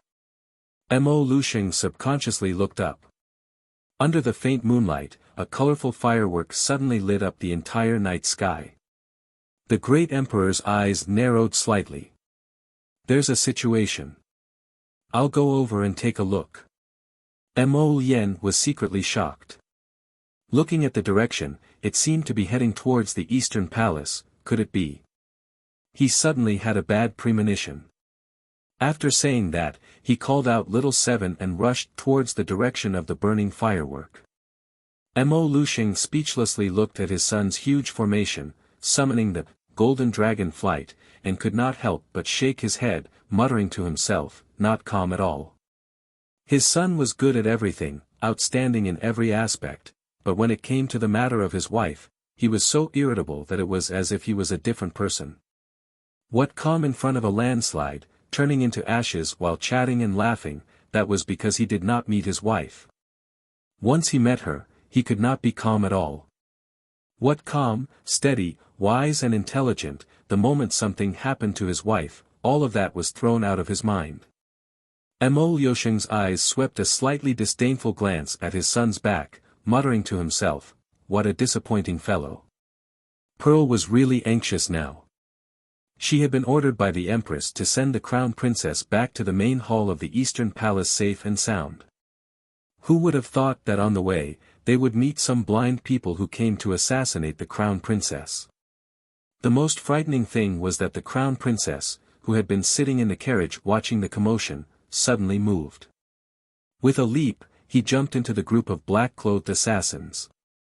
A long sword suddenly appeared in his hand. Without saying a word, he slashed at the neck of one of the black-clothed assassins. "How dare you prick Jojo's lotus? Bastard!" Each and every one of them was tired of living and rushed to Qiao Qiao to look for trouble. "Die!" The little stoic attacked ruthlessly. It was fine if she didn't attack, but once she did, everyone was shocked. With a flip of his wrist, the lightning shadow flickered and formed into electric flowers that crackled and fell among the group of black-clothed men. If the little Crown Princess sits in the carriage and does not move, there will be a group of guards to protect her. But now, she jumped into the group of assassins all by herself. With this move, more than a dozen sharp blades simultaneously slashed at her. Pearl was so anxious that her forehead was drenched in sweat. She shouted harshly, "You little thieves, you dare!" These people were truly desperados who didn't care about their own lives. How did they suddenly emerge from the imperial palace? There was only one way for so many people to avoid the dozen or so rounds of patrols in the imperial palace. They were probably hidden in some space container and secretly brought into the imperial palace. Chapter 5100. The problem lies with the person who brought them in. In these 2 days, there are not many people who were summoned into the palace by His Majesty and Her Majesty. If we investigate carefully, we will be able to find out who is causing trouble. Pearl said coldly. Since you are all here, then stay in the palace forever. Pearl raised her hand, and the sound of clothes fluttering flashed in the night sky. More than 10 vigorous and fierce shadow guards joined the battle and rushed toward the assassins without saying a word. After a few rounds, the group of assassins, who were originally tied into a rope, was scattered. The shadow guards cooperated well with each other and separated the assassins one by one in groups of 3 to 5. The numerous assassins that had surrounded Xiao Mu were instantly dispersed by quite a bit. When they wanted to gather again, they were separated by small groups and could no longer gather in one place. Arbor's thunder flash gathered a bolt of lightning and waved it toward the assassin in front of him. At the same time, that assassin's figure leaned back slightly, and he bent his waist like a cat as he twisted his body. He took out a spiritual energy bead between his fingers and abruptly threw it at Xiao Mu. Seeing this scene, Pearl's heart almost jumped out of her chest. The Empress entrusted the Crown Princess to her to escort back, and now the little Crown Princess was going to be injured in front of her. She didn't expect that she couldn't complete such a simple task given to her by the Empress. Pearl was vexed, but she was also very angry. She watched as the spiritual energy bead was thrown at the little Crown Princess at such a close distance. She was so far away that she didn't even have the ability to stop it. However, the expected explosion didn't happen. The spiritual energy bead didn't even make a splash. Everyone was a little stunned. Especially Pearl. She hurriedly looked away and looked at Arbor and the assassin in black with a stunned expression. She saw the little Crown Princess expressionlessly looking at the assassin who was also stunned and shouted, "Idiot! Do you know why your spiritual power bead didn't explode in front of me?" The assassin shook his head in a very comical manner. Then, he wondered if he was acting a little silly. He could clearly be aloof and refuse to answer the young Crown Prince Consort's question, allowing her to perform this one-man show. However, he subconsciously wanted to answer her. "Because you're stupid." The little Crown Princess shouted, and then waved her hand. Everyone saw 4 or 5 similar round objects flying towards the black-clothed assassin. He didn't even have the time to call out before he was caught in the blast of the spiritual energy orb's explosion. The unlucky assassin was sent flying by a wave of air and landed heavily on the ground, unable to catch his breath for a long time. The thunderclap sword in Arbor's hand turned into thousands of phantoms and pierced into the assassin's body. Her bright eyes revealed a faint trace of coldness. After killing the black-clothed assassin, Arbor deliberately looked back, then suddenly turned around and flew up to the roof. This action immediately shocked Shinju and the others. Pearl couldn't help but blurt out, "Master, quickly come down." However, Xiao Mu turned a deaf ear to her. She merely looked down at her and gave her an indifferent nod to appease her. As soon as she turned around, Xiao Mu leaped up without warning and swiftly landed on the roof behind her. "Catch him alive!" A black-clothed assassin shouted, his eyes revealing a trace of excitement. Chapter 5101. Was this Crown Princess a fool? If she had obediently stayed in the carriage without moving, there would naturally be a group of shadow guards protecting her.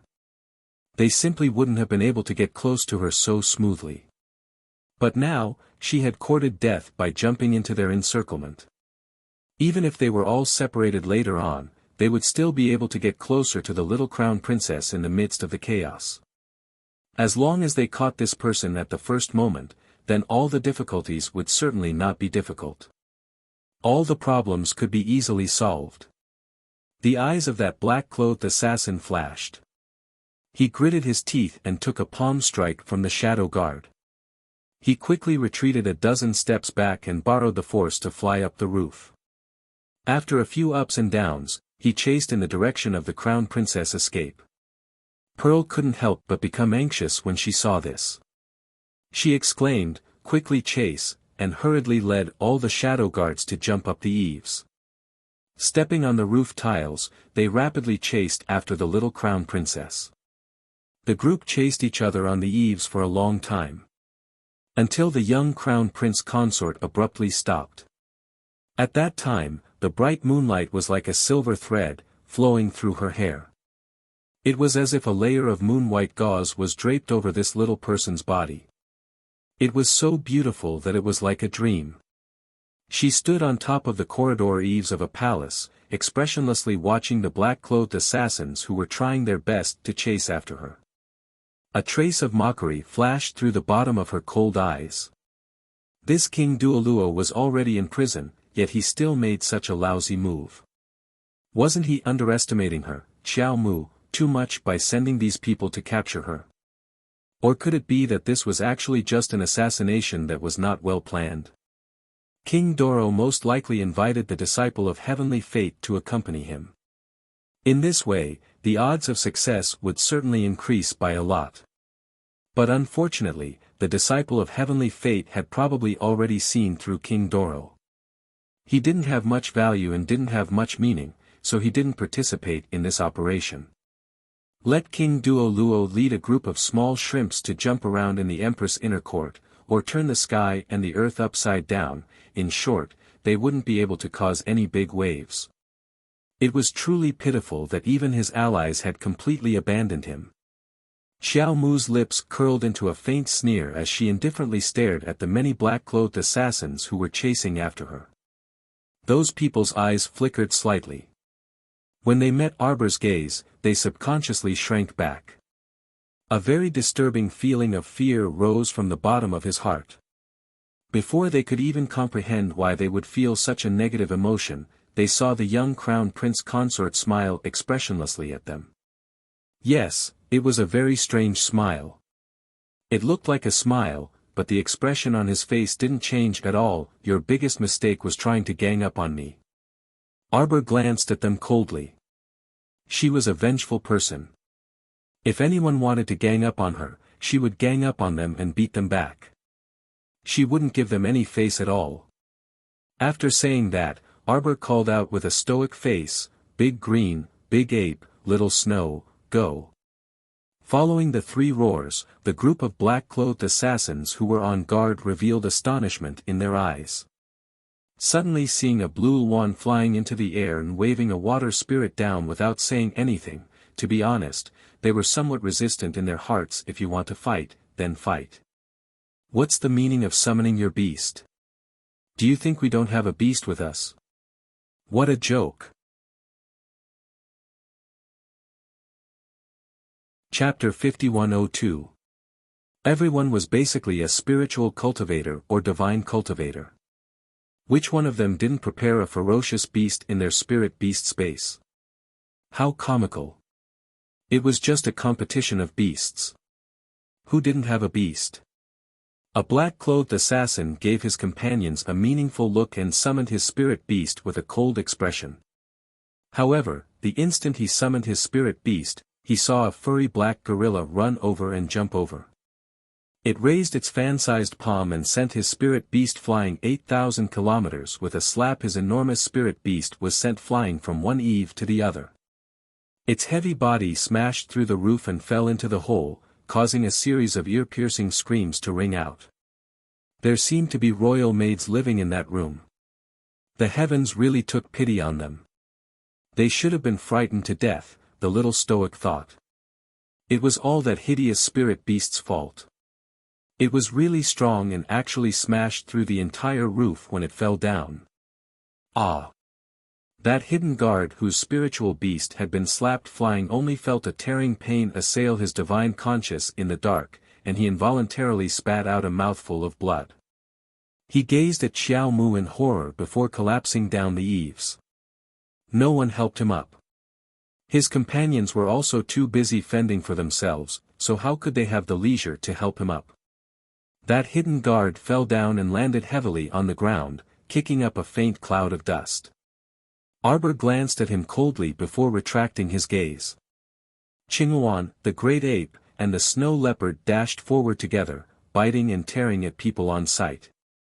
They could also send 2 to 3 black-clothed assassins flying down the eaves with a swipe of their claws.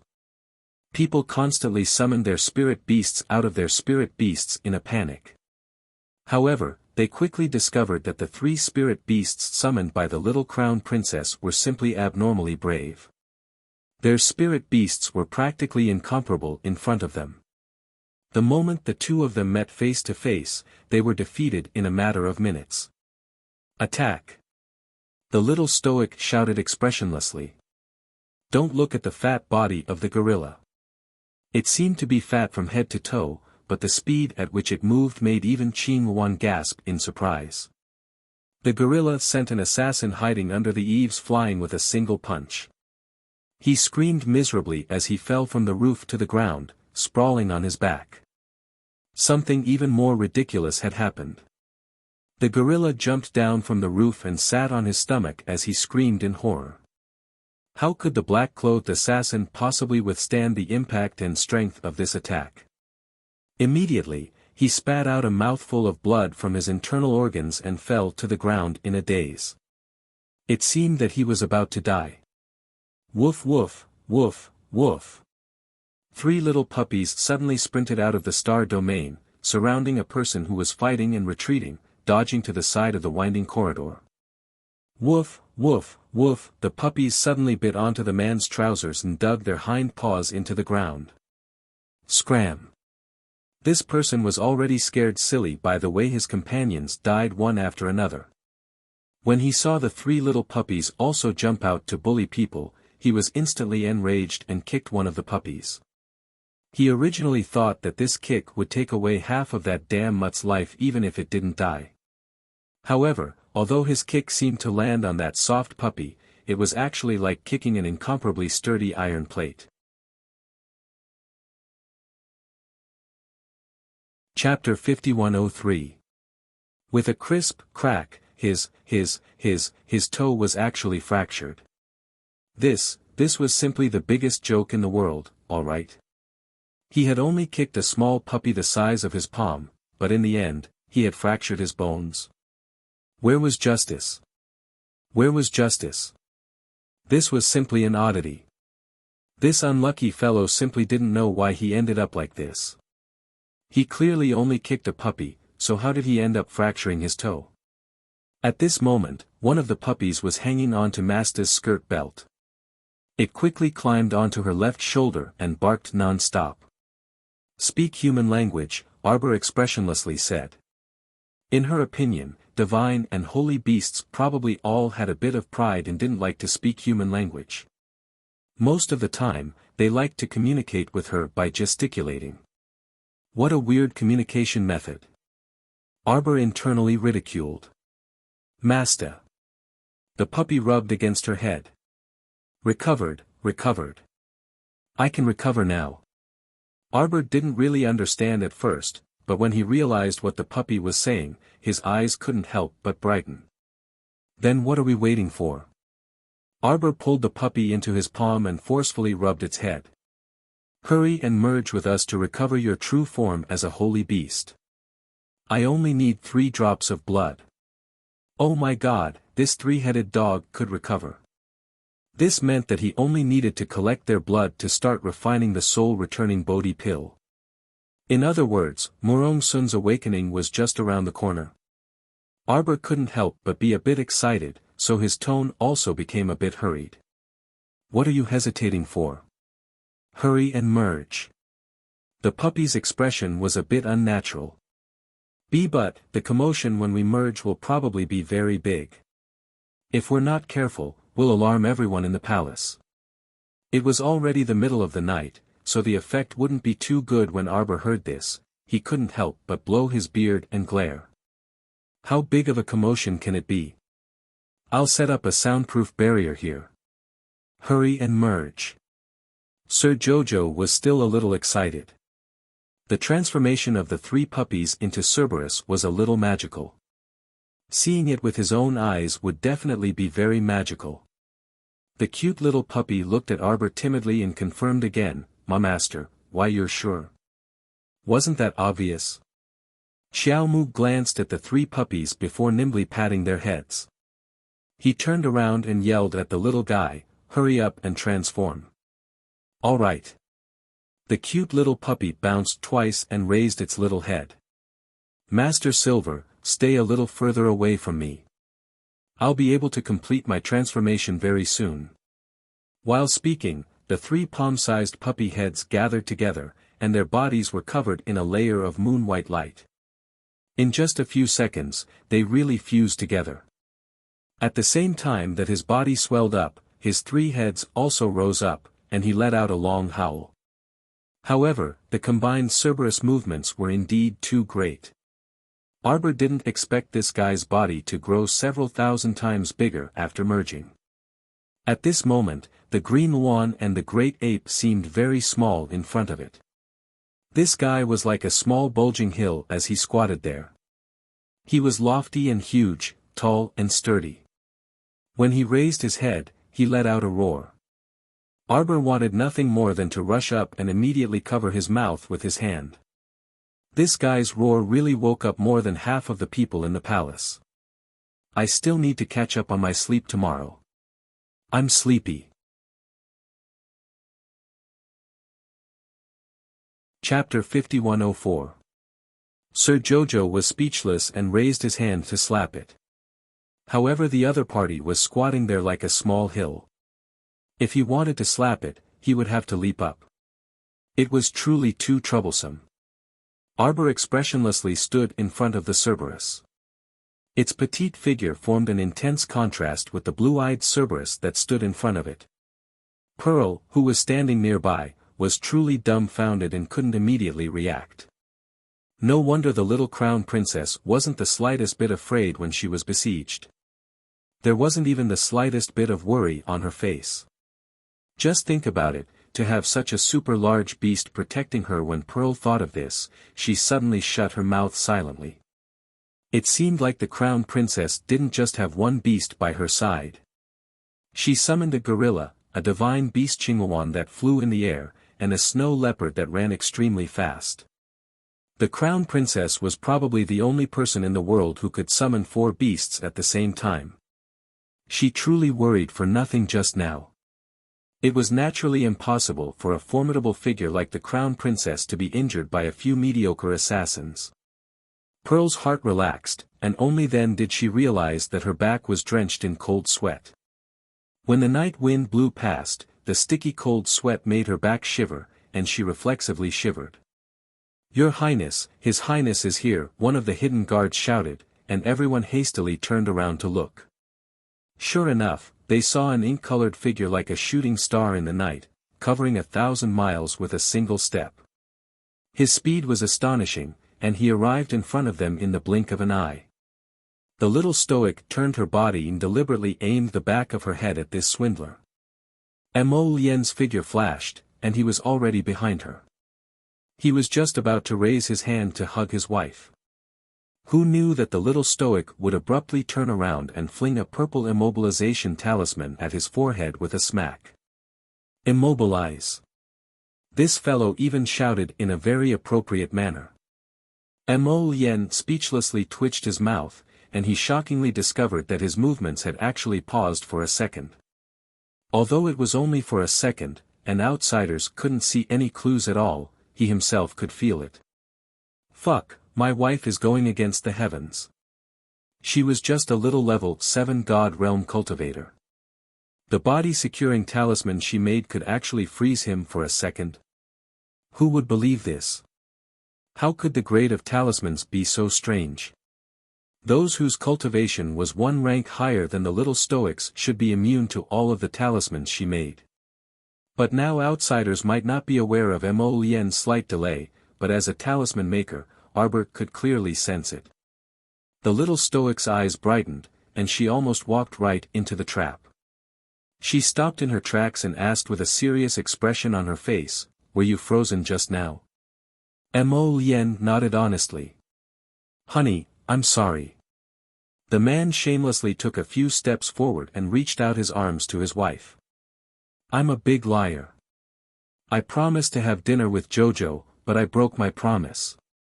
You can scold me, hit me, or even hit me." "Humph." Sir Jojo harumphed heavily with a haughty expression. Mo Lien raised his hand with a grin and pulled the little Stoic into his arms at once. He covered her small, cool hands and blew on them as he asked, "Were you frightened just now?" The little Stoic raised her head. "How could I be frightened? Speaking of which, it should be those unlucky assassins who were frightened." Chapter 5105. After all, it was not a common sight to see 3 or 4 giant beasts chasing after them at the same time. The main reason was that they did not dare to summon their spirit beasts out of their space. After all, summoning their spirit beasts was not of much use. The other party had a 3-headed giant dog that was like a small hill. As long as it squatted there and barked at them, all the spirit beasts around it would obediently lie down, unable to muster any thoughts of resistance. This kind of pressure from a sacred beast was a complete suppression of one's spirit. It was not something that ordinary spirit beasts could withstand. Mo Lien lowered his head to check. Seeing that his little wife was safe and sound, he relaxed and smiled at her. "Jojo, hubby will give you a kiss and you will forgive hubby, all right? I thank your entire family." Arbor rolled her eyes at him and raised her small hand, directly blocking his face. This fellow was really becoming more and more unruly. In the middle of the night, with so many guards and palace maids around, he actually dared to be so impudent towards Lord Jojo. Humph, he deserved a beating. Mo Lien pursed his lips and pulled down her small hand to kiss it. His clear eyes were incomparably serious. "It's getting late. We should go home and rest. It's not good to sleep late. You will be tired tomorrow and it will affect baby Mo." Arbor thought so too. She glanced at the black-clothed assassins who had already been subdued and were half kneeling on the ground under the many shadow guards. "There are spies in Mother's palace," the little crown princess said with a certain expression. Otherwise, how could it be so coincidental that she had just stepped out of the central palace and immediately encountered a large group of assassins on her way back? Should I use the dictum talisman to ask, or, no need? Mo Lien saw that her expression was slightly tired and rubbed her small face with heartache. Look at how tired his wife was. Originally, she could have laid down to rest. These blind assassins were really hateful and shameless. "Zhu Zhu. This servant is here."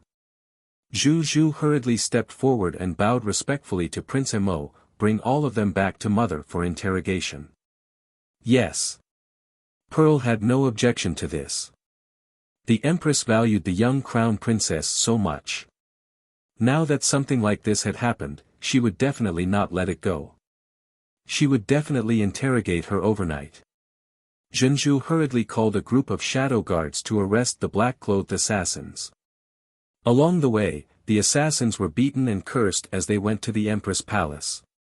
Meanwhile, in the Supreme Court's underground prison, Great Elder Kongyin silently stood on top of a high rock. Separated by water, he looked at the gray-haired old man locked inside with a stern expression. At this moment, King Duo Luo's gaze also fell on Great Elder Kongyin. After a long while, he finally found his voice. Who would have thought that Great Elder Kongyin would really enter Buddhism and become a monk? The number one figure of the Elder Hall actually took things too hard and decided to become a monk. How can Mo Lushing endure this, humph? Great Elder Kong Yin was silent for a long time. Her eyes were fixed on King Duo Luo, who was imprisoned in the water cage.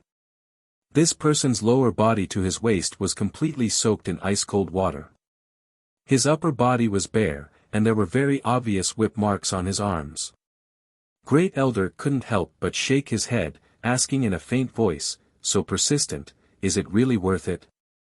This King Fu Lin, if he didn't court death by scheming against something that he shouldn't have.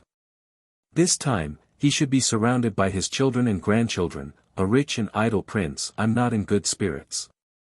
Tomorrow at 3 p.m. and 4 p.m. You're tuning into the Han Li's Wuxia Adventures YouTube channel. We're so grateful for your support, and don't forget to subscribe to join us on this incredible journey through captivating stories. Your generosity through donations truly makes a world of difference, as it's the primary source of revenue that allows me to expand and enhance this channel for you. Thank you from the bottom of my heart for being a part of this adventure.